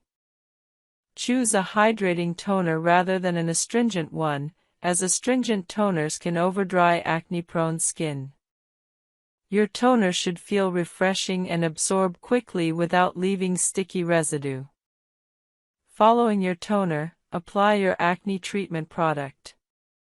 If you're using salicylic acid or benzoyl peroxide, apply it to your entire face or just to acne-prone areas depending on your skin's tolerance and your dermatologist's recommendations. If you're using stronger treatments like retinoids, apply them now according to your dermatologist's guidance. Finally, apply an appropriate moisturizer for your skin type. Many people skip this step thinking moisturizer will worsen acne, but this is a critical mistake. Your skin needs hydration regardless of acne status, and properly moisturized skin actually has better outcomes with acne treatment. Consistency is absolutely paramount. Your cleansing routine should become as automatic as brushing your teeth. Skip even one cleansing session, and you compromise your results. Many successful acne treatment success stories emphasize that the foundation was a consistent cleansing routine combined with appropriate treatments. Even the most powerful acne medications won't work if your skin isn't properly cleansed to allow product penetration. Guide 3: Advanced Exfoliation Science and Strategies for Acne-Prone Skin. Exfoliation is a critical component of acne management, yet it's often done incorrectly, causing more harm than benefit. Understanding exfoliation science and implementing proper techniques is essential for clear skin. Exfoliation removes dead skin cells that accumulate on your skin's surface and, more importantly, within your follicles. When dead skin cells accumulate inside follicles, they combine with sebum to create irritation and redness are common, particularly when starting benzoyl peroxide or when increasing concentration. This irritation is usually temporary and subsides within 1 to 2 weeks as your skin adapts. However, if you experience severe irritation, dermatitis, or reactions, discontinue use and consult a dermatologist. Contact dermatitis to benzoyl peroxide, while rare, does occur. If you develop an itchy rash that doesn't improve with reduced frequency, you may be allergic. Discontinue use and inform your dermatologist. Many people experience acne purging when starting benzoyl peroxide, temporary worsening of acne as bacteria die off and impurities are brought to the surface. This purging typically lasts 1 to 2 weeks. If purging lasts longer, consult your dermatologist.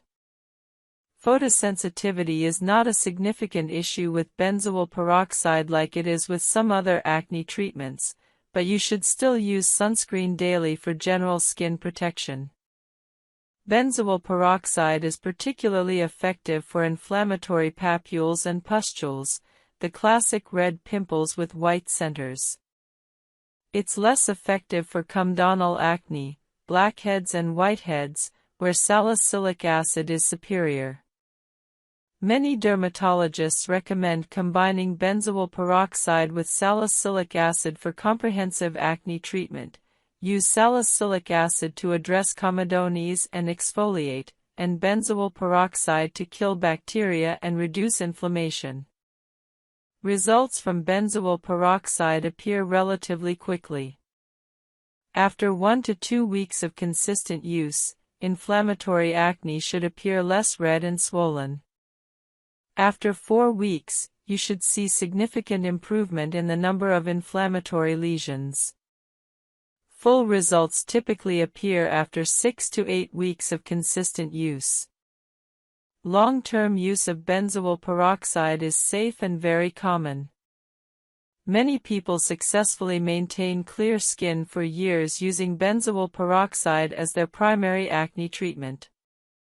However, some dermatologists recommend occasionally taking breaks from benzoyl peroxide, perhaps 1 week per month, to allow your skin's natural bacteria to repopulate normally. This isn't absolutely necessary, but some people find it helpful in maintaining overall skin health.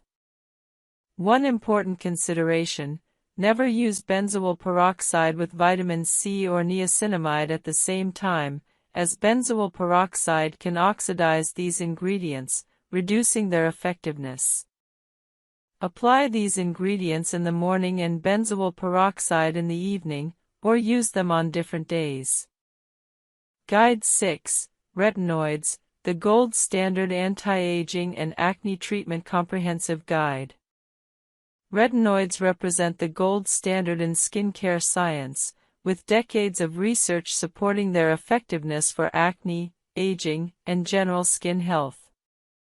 Understanding retinoids' mechanism, types, concentrations, and proper use is essential for anyone serious about achieving clear, healthy skin.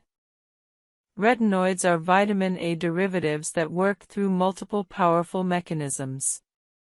First, they increase cellular turnover, causing your skin to shed old cells and reveal fresh, new skin underneath.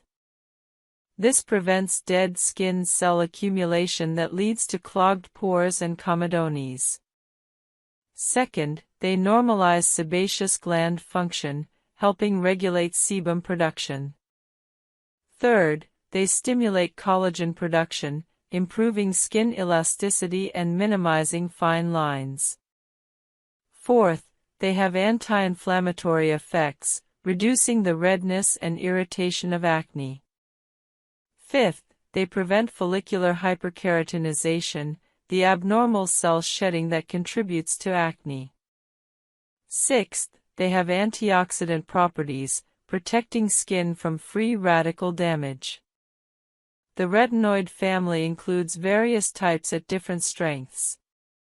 Over-the-counter retinol is the gentlest form, requiring conversion by your skin's enzymes to the active retinaldehyde and then to retinoic acid. This multi-step conversion process makes retinol gentler but less immediately effective than prescription retinoids. Retinol, retinaldehyde, is slightly more powerful than retinol, requiring 1 fewer conversion step. Prescription retinoids include tretinoin, retin-A, adapalene, differin, and tazarotene, which are already in their active form and thus more powerful and faster-acting than over-the-counter options. For someone new to retinoids, starting with over-the-counter retinol at a low concentration, 0.25 to 0.3%, is typically appropriate. This allows your skin to build tolerance gradually.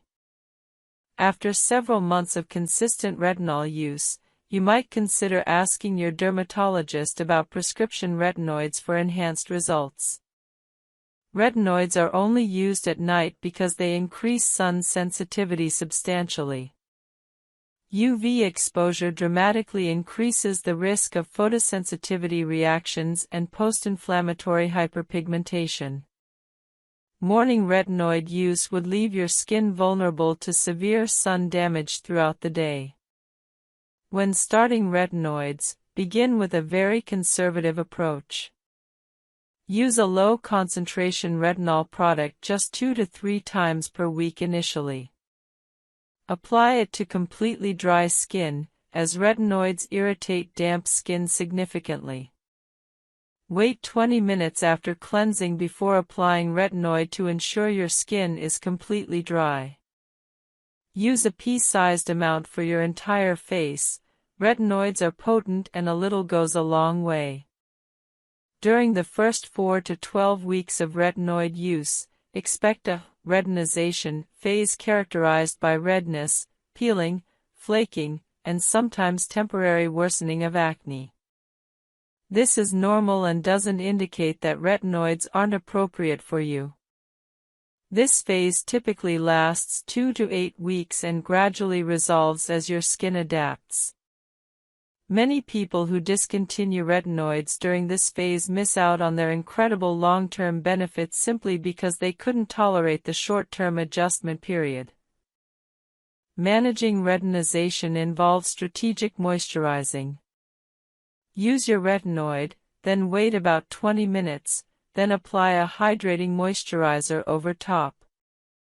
Some people layer their moisturizer directly on top of wet retinoid serum, which dilutes the retinoid slightly and reduces irritation.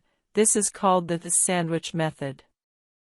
This method is appropriate when dealing with significant irritation. As your skin adapts, you can gradually stop using the sandwich method.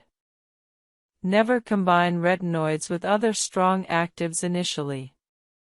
Using retinoids with benzoyl peroxide, salicylic acid, or chemical exfoliants on the same evening will cause severe irritation. Once your skin is adapted to retinoids alone, typically after 8 to 12 weeks, you might carefully introduce another active on different evenings. Eventually, some people successfully combine retinoids with other treatments, but build up to this gradually. Vitamin C and other antioxidants can be used with retinoids. Apply vitamin C in the morning and retinoids at night, or apply them on different days. Niacinamide can be used with retinoids in most cases, but some people find them together irritating initially. SPF 30+ broad-spectrum sunscreen is absolutely mandatory every single day when using retinoids, even if you don't plan to go outside. Window glass blocks most UVB rays but not UVA rays, meaning significant sun damage can occur even indoors. Reapply sunscreen every 2 hours if you'll be in the sun. Wear protective clothing, hats, and sunglasses when possible.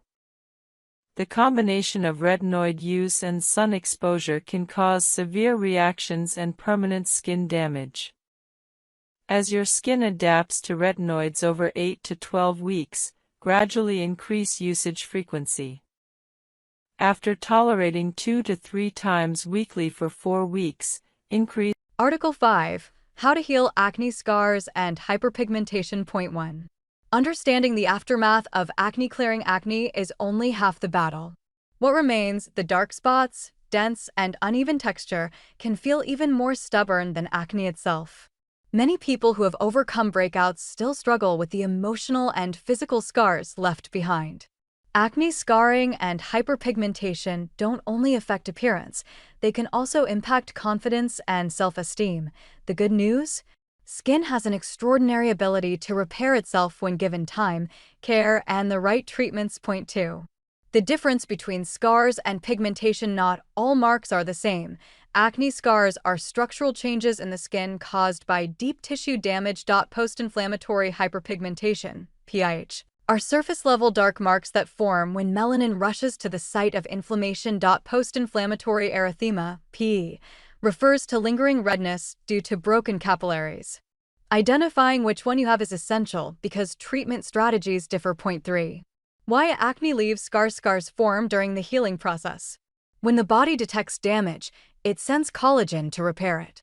If it sends too little, you get depressed scars. Too much, and you get raised scars.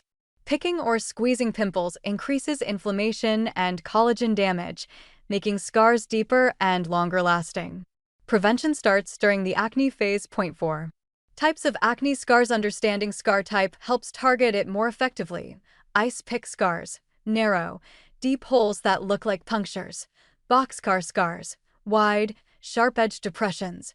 Rolling scars, shallow waves under the skin surface. Keloid scars, raised, thick scars caused by excessive collagen. Each requires a unique treatment approach. There's no one-size-fits-all. 5. The role of time and patience. One of the hardest truths. Scar healing takes time, months, even a year. The skin remodels slowly. With consistent care, scars soften, pigment fades, and texture smooths. Think of it as rehabilitation, not repair overnight. Point 6. Daily sun protection, the non-negotiable. If you do nothing else, wear sunscreen every single day. UV exposure darkens existing marks and slows collagen rebuilding. Choose SPF 30 or higher, ideally zinc oxide, based if you're acne prone. Make it your last step every morning, even when indoors or it's cloudy. Hyperpigmentation simply cannot heal without UV protection. Point 7. Gentle cleansing and hydration. Avoid stripping cleansers. Over-cleansing compromises the barrier and delays recovery. Use a mild cleanser with ingredients like Centella Asiatica, oat extract, or green tea. Follow with a moisturizer rich in ceramides and niacinamide. These help rebuild the skin's protective layer and retain water, both vital for healing. Point 8. Exfoliation. Resurfacing old layers. Exfoliation encourages new skin growth by removing dull, damaged cells. AHAs, glycolic/lactic, improve texture, brightness, and pigmentation. BHAs, salicylic, clear pores, prevent new breakouts. PHAs, gluconolactone, gentle option for sensitive skin. Use exfoliants 2 to 3 times weekly, ideally at night, followed by moisturizer and sunscreen next morning. Point 9. Retinoids, the gold standard of regeneration. Retinoids speed up cell turnover, boost collagen production, and gradually fill in depressions. They're proven to reduce both scars and pigment. Start with adapalene 0.1% or retinol 0.3%, building tolerance slowly. Expect minor peeling initially, that's normal. Consistent use for 12 weeks can dramatically improve skin texture. Point 10. Vitamin C, the brightening powerhouse. Vitamin C, ascorbic acid, fades dark spots, evens tone, and strengthens collagen fibers. Use in the morning before sunscreen. For sensitive skin, try derivatives like sodium ascorbyl phosphate or ascorbyl glucoside, which are more stable and less irritating. Point 11. Niacinamide, the multitasking hero. Niacinamide, vitamin B3, reduces inflammation, strengthens the barrier, controls oil, and brightens hyperpigmentation. It also boosts the efficacy of other treatments like retinoids and vitamin C when layered correctly. Aim for 5 to 10% formulations. Point 12. Other brightening ingredients worth knowing. Licorice root extract soothes and fades dark spots naturally. Tranexamic acid, excellent for stubborn pigmentation. Use 2 to 3% serum. Alpha-arbutin, gentle melanin inhibitor that pairs well with niacinamide. Kojic acid, derived from fungi, helps lighten long-standing marks. Combine no more than 2 brighteners at a time to avoid irritation. Point 13. Collagen stimulation and repair for atrophic, depressed scars. Stimulating collagen is key. Home strategies: retinoids, long-term; peptides, repair proteins; microneedling devices. When done by professionals, collagen takes months to rebuild. Consistency is everything. Point 14. Professional in-clinic treatments for deeper scars or faster results. Dermatologists offer microneedling, controlled injury triggers collagen renewal; laser resurfacing, CO2, Fraxel removes scarred layers, boosts elasticity; chemical peels, glycolic or TCA peels resurface texture; subcision, releases tethered scars under the skin. PRP, platelet-rich plasma, uses your own blood growth factors to heal tissue. Always consult a certified dermatologist before these advanced treatments. Point 15. Home remedies, helpful but limited. Some natural ingredients offer support, not miracles. Aloe vera, anti-inflammatory, speeds up healing. Rosehip oil, rich in fatty acids and vitamin A. Green tea extract, antioxidant and soothing. Apply consistently, but don't expect instant fading. Think of these as complementary therapy. Point 16. Nutrition and supplements for skin healing. Skin regenerates from within.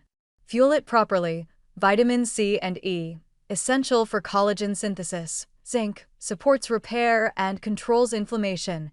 Omega-3 fatty acids, reduce redness. Protein, foundation of new tissue.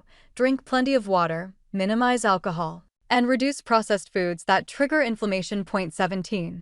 Avoiding new scars during treatment while healing. Prevent new breakouts at all costs. Avoid picking, squeezing, or over-exfoliating. Stick with non-comedogenic products, clean pillowcases, and consistent cleansing. Point 18. The role of microneedling at home. Caution advised. Some use at-home derma rollers, 0.25 to 0.3 millimeters, for mild texture issues. Disinfect thoroughly and never roll over active acne. For deeper scars, professional treatment is safer and more effective. Point 19. Managing expectations and mental health. Healing scars can be emotionally draining. Progress feels slow, and lighting changes can make scars look worse some days. Remember, no one has perfect skin. Focus on overall improvement, not perfection. Self-compassion speeds recovery more than stress ever could. Point 20. The perfect evening routine for scar repair. Gentle cleanser exfoliant, AHA/BHA, alternate nights. Vitamin C or niacinamide serum. Retinoid, 2 to 3 nights/week. Ceramide moisturizer optional. Facial oil or sleeping mask. Consistency trumps intensity. Give your skin 12 weeks to reveal results. Point 21. Combining treatments safely. Never layer too many actives at once. Here's a safe pairing guide. Morning, vitamin C plus niacinamide plus SPF. Night, retinoid plus moisturizer. Alternate exfoliants, AHA/BHA, every 2 to 3 days, not daily. Your skin needs rest days. 2.22. Long-term maintenance and prevention. Once scars fade, prevent relapse. Continue using SPF daily. Keep retinoids and vitamin C in your rotation. Manage stress and hormonal cycles. Treat pimples early to avoid future scars. Healing scars is not just skincare, it's self-care. Every day you stay consistent, your skin rebuilds itself from within. Article 6. Sensitive skincare. Calm, repair, and strengthen your barrier. Point 1. Understanding sensitive skin. Sensitive skin isn't a disease. It's a condition where the skin's protective barrier becomes weak, letting irritants and allergens penetrate more easily. People with sensitive skin often experience redness, burning, stinging, or dryness after applying products that others can use comfortably. In reality, nearly 60% of adults report some level of skin sensitivity. The key to managing it is not avoiding everything, but rebuilding and protecting your barrier, the invisible armor that keeps your skin balanced and strong. Point 2. The science behind the skin barrier. Your skin barrier, also known as the stratum corneum, is made up of tightly packed skin cells held together by lipids like ceramides, cholesterol, and fatty acids. When this barrier is intact, it retains moisture and blocks harmful substances. When it's damaged due to over-cleansing, harsh exfoliation, or environmental stress, skin becomes dry, inflamed, and reactive. Imagine your barrier as a brick wall. Remove too much mortar, lipids, and the wall starts to crumble. Point 3. Common causes of sensitive skin. Several factors can weaken your barrier. Overuse of exfoliants and acids, harsh cleansers with sulfates or alcohol, fragrance and essential oils in skincare, weather changes, cold, dry, or windy climates, hormonal fluctuations and stress, genetic conditions like eczema or rosacea. The more triggers you identify, the easier it becomes to protect your skin proactively. Point 4. The difference between sensitive and sensitized skin. Sensitive skin is genetic. It's just how your skin behaves naturally. Sensitized skin, however, is created. It becomes sensitive due to damage from overuse of products or environmental stress. Most people today actually have sensitized skin from doing too much, not too little. The good news: Sensitized skin can fully recover with the right care. 5. Step 1. Simplify your routine when your skin is reactive.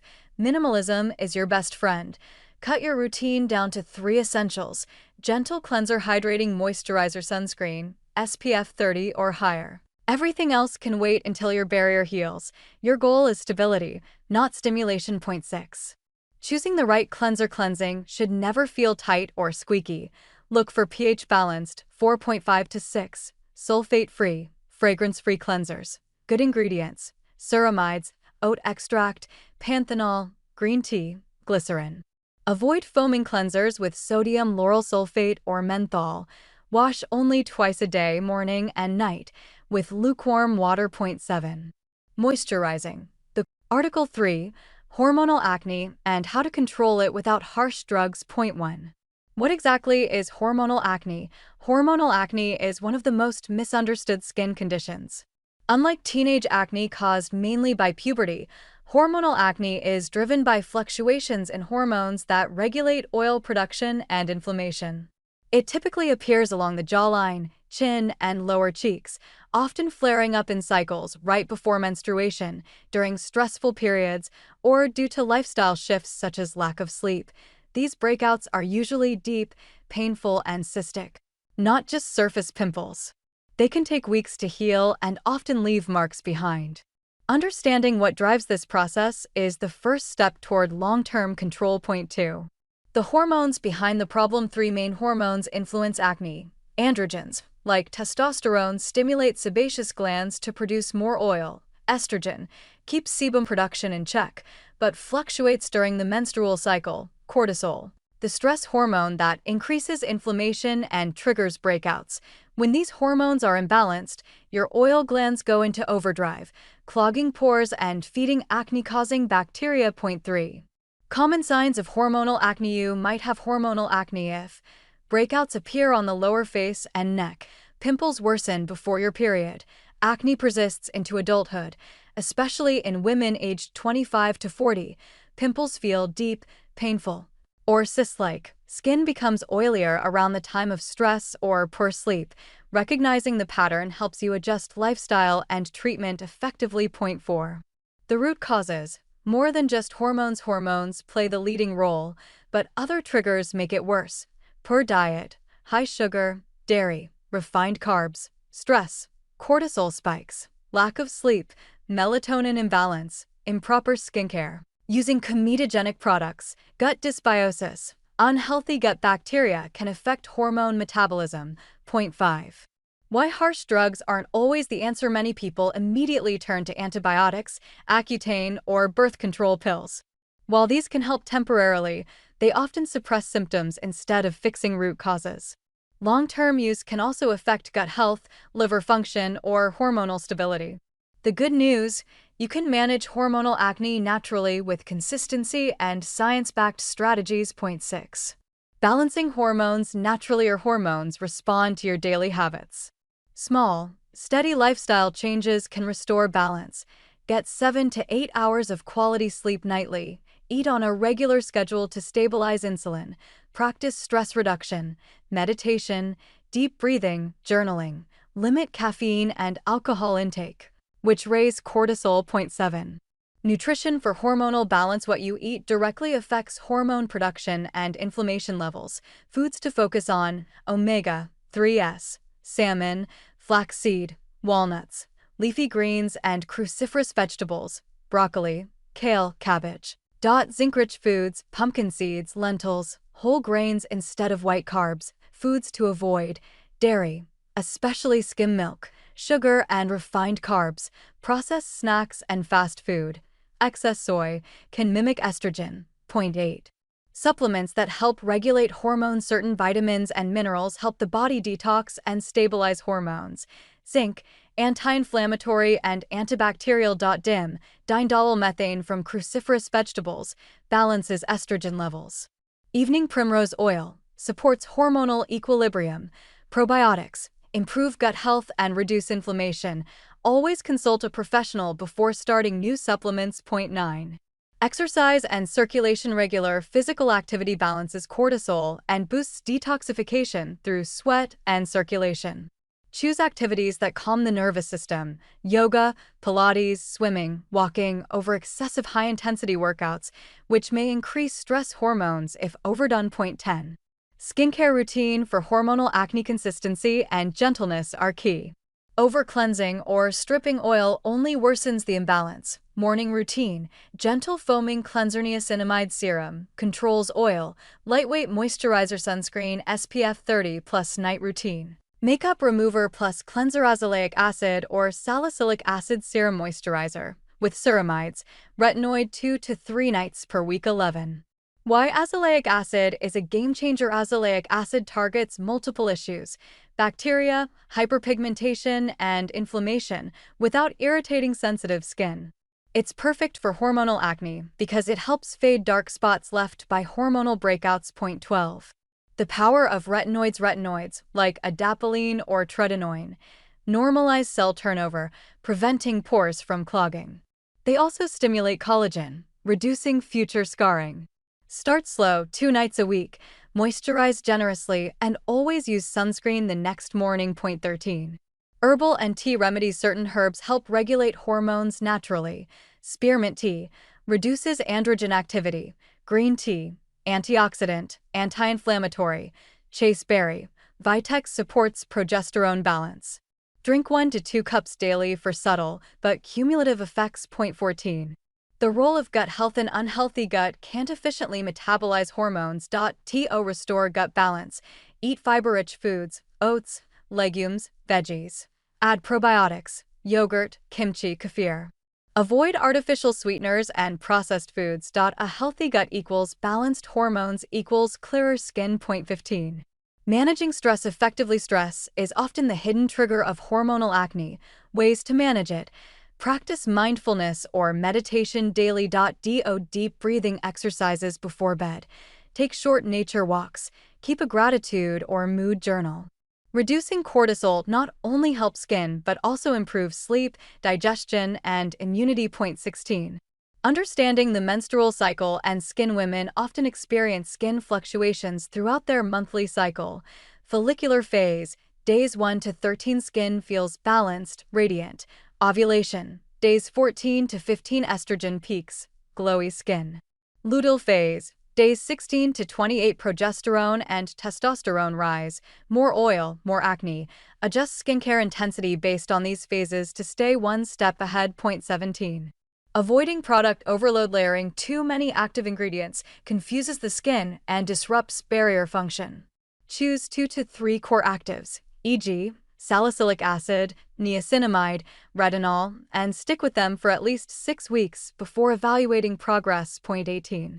Professional treatments. That work. If natural care isn't enough, consider professional options: chemical peels, glycolic or salicylic, for clogged pores.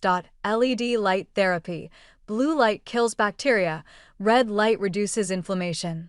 Microneedling to smooth texture and scars. Laser therapy for stubborn hormonal cysts. Point 19. The emotional side of hormonal acne. Cystic breakouts can seriously impact self-esteem. Remember, this is a biological process, not a personal flaw. Track your progress monthly, focus on overall well-being, and celebrate gradual improvements, both in skin and mindset. Point 20. Long-term healing and maintenance. Controlling hormonal acne is a marathon, not a sprint. Follow this approach: nourish from inside, diet plus sleep plus hydration. Simplify skincare, don't overdo. Stay consistent for at least 3 months. Check hormone levels if acne persists despite lifestyle changes. Healing from hormonal acne means learning your body's language. Once you align your habits with hormonal balance, your skin naturally reflects that inner harmony. The ultimate guide to acne vulgaris. Understanding the 4 pillars of pimple formation. Introduction. What is acne? Acne is the most common skin condition in the world, affecting millions of people regardless of age or ethnicity. It is frustrating, often painful, and can have a significant impact on self-esteem. Yet, it remains one of the most misunderstood conditions. A common myth is that acne is simply caused by dirty skin or eating greasy foods. This is false. Acne is a complex inflammatory disease of the skin's pilosebaceous unit, the hair follicle and its attached sebaceous oil gland. It is not an infection you can catch, nor is it a sign of poor hygiene. To truly understand how to treat acne, you must first understand why it happens. All acne, from a tiny whitehead to a painful cyst, is caused by a cascade of 4 key factors. We call these the 4 pillars of acne formation. Pillar 1. Hyperseborrhea, excess oil production. The first and most crucial element in acne formation is sebum. What is sebum? Sebum is the natural, waxy oil produced by your sebaceous glands. Its purpose is beneficial. It lubricates the skin, waterproofs the hair, and helps maintain the skin's protective barrier. What goes wrong? In acne-prone individuals, these sebaceous glands are often larger and more sensitive to hormones, particularly androgens, like testosterone. This hormonal signaling causes the glands to go into overdrive, producing far more sebum than the skin needs. This condition is called hyperseborrhea. The result: the skin becomes oily, and the hair follicle, pore, becomes filled with a sticky, abundant supply of sebum. This excess oil is the fuel for the acne process. It doesn't cause the pimple on its own, but it creates the perfect environment for one to form. Pillar 2. Hyperkeratinization, abnormal skin cell shedding. The second pillar involves the cells that line the pore itself. What is keratinization? Your skin is constantly renewing itself. Old, dead skin cells, keratinocytes, are shed from the surface in a process called desquamation. This same process happens inside your pores. What goes wrong? In acne, this shedding process becomes abnormal. This is called hyperkeratinization. Instead of shedding neatly and being expelled from the pore, the dead skin cells become sticky. They clump together and fail to separate. The result: these sticky dead skin cells mix with the excess sebum from pillar 1 inside the pore. Together, they form a dense, hardened plug. This plug, invisible to the naked eye, is the seed of all acne lesions. It is called a microcomedone. Pillar 3. Cutibacterium acnes, bacterial overgrowth. Once the pore is plugged, the third pillar comes into play. What is C. acnes? Cutibacterium acnes, formerly Propionibacterium acnes, is a bacterium that is a normal, harmless resident of almost everyone's skin. It is not something you catch from someone else. What goes wrong? C. acnes is an anaerobic bacterium, meaning it thrives in low-oxygen environments. When the microcomedone, the plug of oil and dead skin, blocks the top of the pore, it seals off the oxygen supply. The result: this plugged pore becomes the perfect home for C. acnes. The bacteria feast on the abundant sebum, its food source, and multiply rapidly. As they feed and multiply, they begin to secrete waste products, including digestive enzymes and inflammatory proteins. Pillar 4. Inflammation, the immune response. The fourth pillar is your body's own defense system, and it's what turns an invisible plug into a visible, angry pimple. What is inflammation? Inflammation is your immune system's natural response to perceived injury or infection. Its goal is to destroy invaders and repair damage. What goes wrong? The waste products from the C. acnes bacteria from pillar 3 are highly irritating. They seep through the wall of the hair follicle and into the surrounding skin tissue, the dermis. Your immune system detects this attack and sounds the alarm.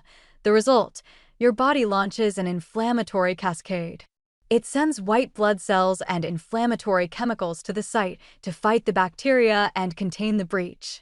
This battle is what you see and feel: redness, erythema caused by increased blood flow to the area, swelling, edema caused by fluid leaking into the tissue, pus, a collection of dead white blood cells, dead bacteria, and cellular debris, pain, caused by the pressure of the swelling on nerve endings. How the pillars create different types of acne. The interaction of these 4 pillars explains why we see different kinds of pimples. Microcomedone, the start pillars 1 plus 2. An invisible plug of oil and dead skin. Whitehead, closed comedo, the plug remains trapped under the skin's surface. It's a non-inflamed bump. Blackhead, open comedo, the plug is open to the air. The oil and debris inside oxidize, react with oxygen, and turn dark brown or black. This is not dirt. Increase to 3 to 4 times weekly. After another 4 weeks, increase to 5 to 6 times weekly. Eventually, many people use retinoids nightly. This gradual progression minimizes irritation and maximizes adaptation. If you experience severe irritation, excessive peeling, or significant discomfort at any point, reduce back to a lower frequency. There's no rush. Building retinoid tolerance over several months is perfectly acceptable. Consistency matters far more than speed. Someone using retinol 2 to 3 times weekly for years will see better results than someone who uses it daily for 2 months then stops. Results from retinoid use appear gradually but are remarkable. After 4 weeks, you might notice smoother texture and reduced comedones. After 8 weeks, reduced acne and early signs of improved skin tone. After 12 weeks, significant acne improvement, smoother texture, and visibly improved skin. After 6 months, improved fine lines, more even skin tone, and dramatically clearer skin. After 1 to 2 years, comprehensive skin improvement including acne prevention, minimal fine lines, even skin tone, and visibly healthier, more resilient skin. Prescription retinoids like tretinoin work faster than over-the-counter retinol. Starting tretinoin at 0.025% and increasing gradually can show acne improvement within 6 to 8 weeks rather than 12 weeks. However, prescription retinoids cause more significant initial irritation, making the starting process more challenging. Many dermatologists recommend beginning with over-the-counter retinol to build tolerance, then switching to prescription retinoids if additional strength is needed. Retinoids are teratogenic, meaning they can cause birth defects if used during pregnancy. Women of childbearing age should use reliable contraception when using retinoids and should discontinue use if planning pregnancy or if pregnancy is suspected. Men can use retinoids without this concern. Common mistakes with retinoids include starting with too high a concentration, using them too frequently initially, applying to damp skin, using them with too many other actives, or discontinuing them during the retinization phase. Starting right requires patience and conservative progression. The reward for proper retinoid use is clear, youthful, healthy skin that continues improving even after years of use. Guide 7. Hormonal acne in women, causes, recognition, and comprehensive medical management. Hormonal acne is a distinct type of acne that affects many women and some men, following predictable patterns related to hormonal fluctuations. Understanding hormonal acne's unique characteristics and treatment approaches is essential for women struggling with acne that doesn't respond adequately to standard topical treatments. Hormonal acne typically appears as deep, cystic lesions, often concentrated around the jawline, chin, and lower face. These lesions are painful, tender to the touch, and located deep within the skin rather than on the surface. They're often described as having no head, meaning they don't develop the white or yellow center that surface pimples have.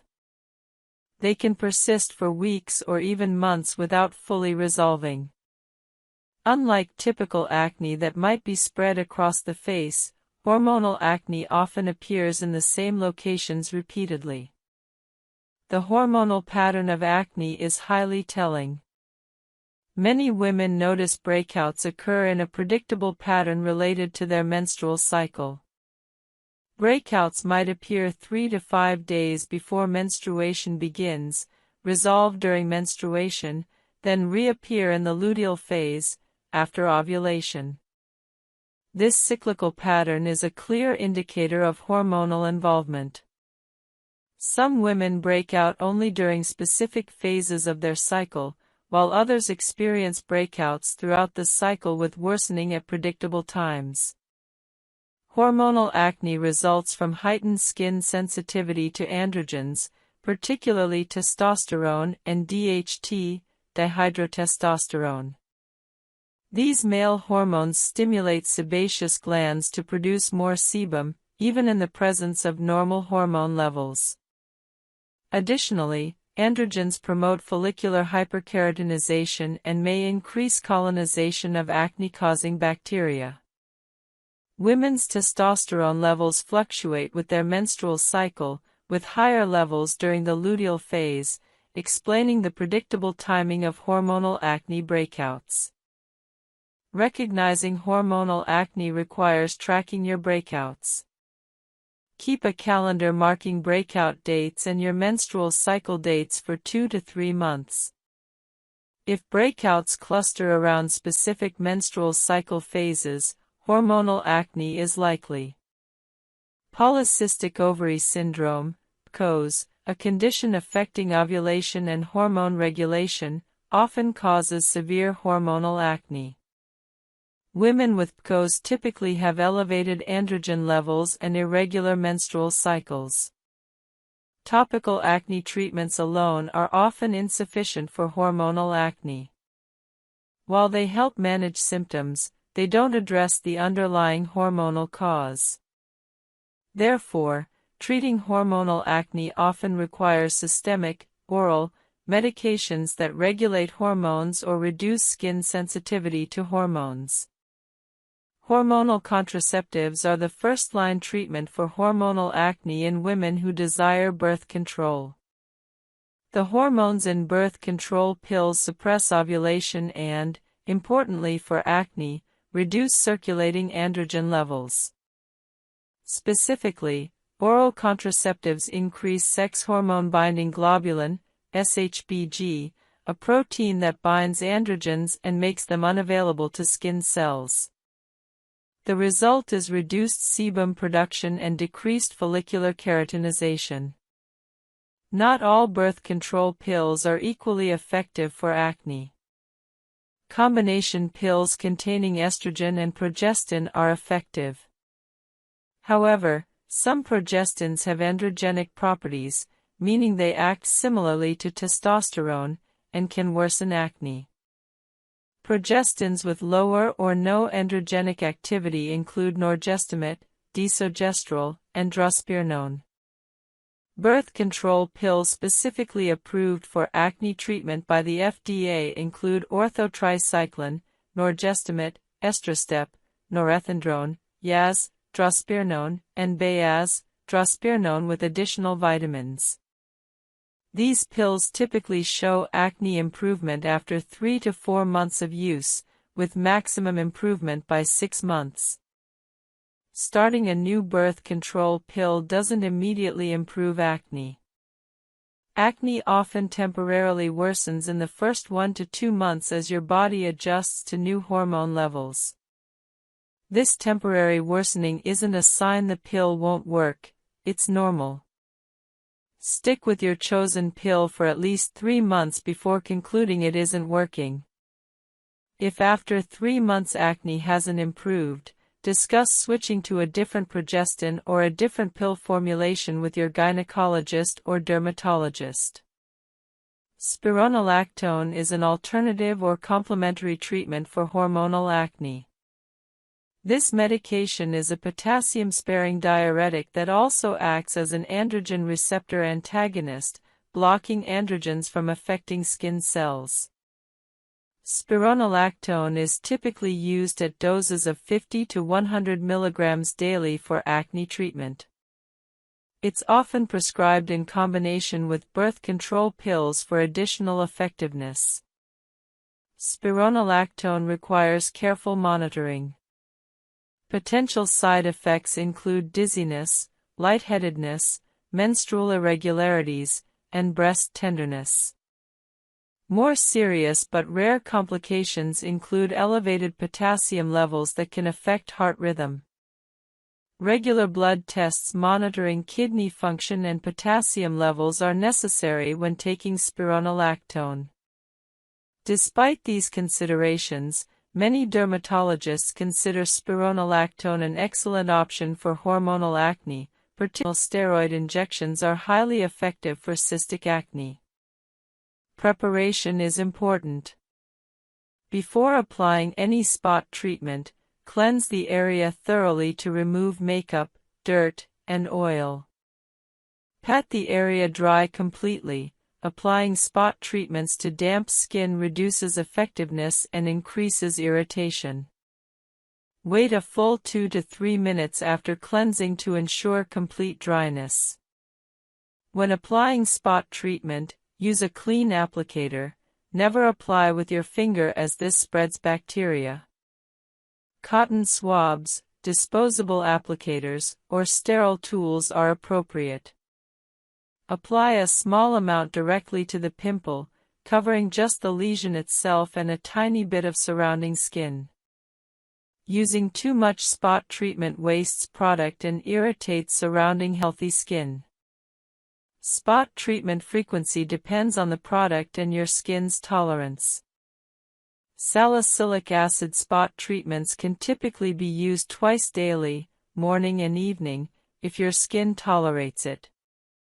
Benzoyl peroxide spot treatments should typically be used once daily initially, preferably at night, then increase to twice daily if your skin adapts well. Some very potent spot treatments are meant to be used only once or twice weekly. The less is more principle applies to spot treatments. Using more frequent applications or larger amounts doesn't accelerate healing, it only increases irritation and dryness. Consistent, moderate use is more effective than aggressive over-application. Never pick, squeeze, or extract pimples yourself unless absolutely necessary. Squeezing ruptures the follicle wall, pushing bacteria, sebum, and dead skin cells deeper into the skin. This spreads the pimple, increases inflammation, and significantly increases scarring risk. Additionally, using your fingers spreads bacteria to other areas of your face, causing more pimples. If a pimple has a visible white center and you feel you must extract it, use a professional extraction tool or, ideally, have a dermatologist perform professional extraction. If you do extract a pimple, do so properly. First, apply a warm compress for 10 minutes to soften the plug and open the pore. Use a sterile lancet or extraction tool, available at pharmacies or dermatology offices, to make a tiny puncture or use an extraction loop to gently apply pressure around the pimple. Never use fingernails. After extracting, immediately apply an antiseptic and then an acne treatment. This approach minimizes the damage compared to aggressive squeezing. Acne patches are an excellent spot treatment innovation. These hydrocolloid bandages, infused with acne-fighting ingredients like salicylic acid, are applied over pimples. They absorb pus and oil from the pimple while protecting it from external bacteria and irritation.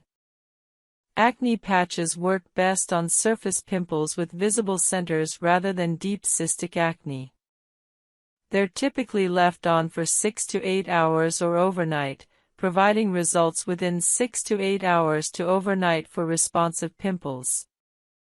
Many people use acne patches under makeup during the day or overnight. They're convenient, visible results-oriented, and non-irritating. Pimple patches containing active ingredients like salicylic acid, benzoyl peroxide, or tea tree oil are superior to regular hydrocolloid bandages.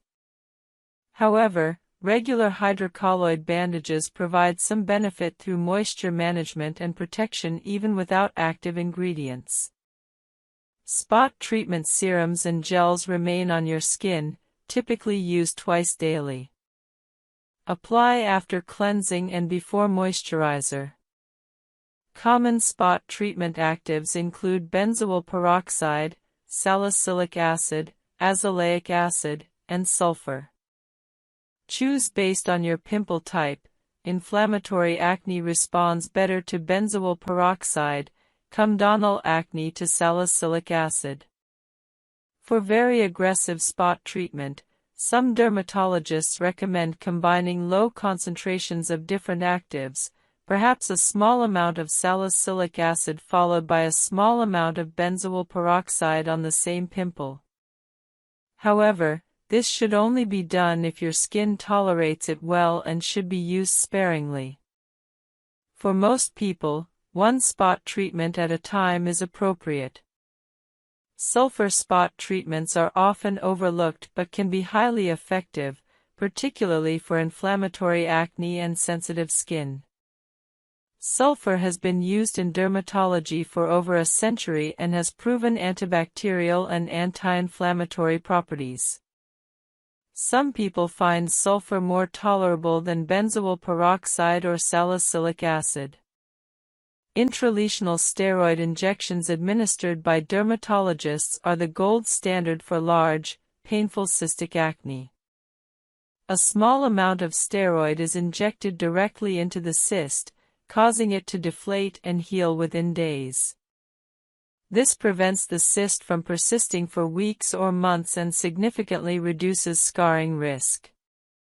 If you have large cystic acne, ask your dermatologist about this option. Common mistakes with spot treatments include starting with too strong products, using them too frequently, using too much product, expecting overnight complete resolution, or abandoning consistency after just a few days. Spot treatment works best with realistic expectations. A moderate pimple treated consistently for 3 to 5 days should flatten and improve noticeably. Large cystic pimples take longer and may require professional intervention. Guide 10. Strategic moisturizing for acne-prone skin, hydration without triggering breakouts. One of the most common and damaging myths about acne is that people with acne shouldn't use moisturizer. This myth causes countless people to have dry, irritated, sensitive skin that's actually more prone to acne. Proper moisturizing is absolutely essential for acne-prone skin, and understanding how to moisturize without clogging pores is critical. The reality is that acne-prone skin, especially if you're using acne treatments, desperately needs moisturizer. Here's why. When your skin is dehydrated, it compensates by producing more sebum.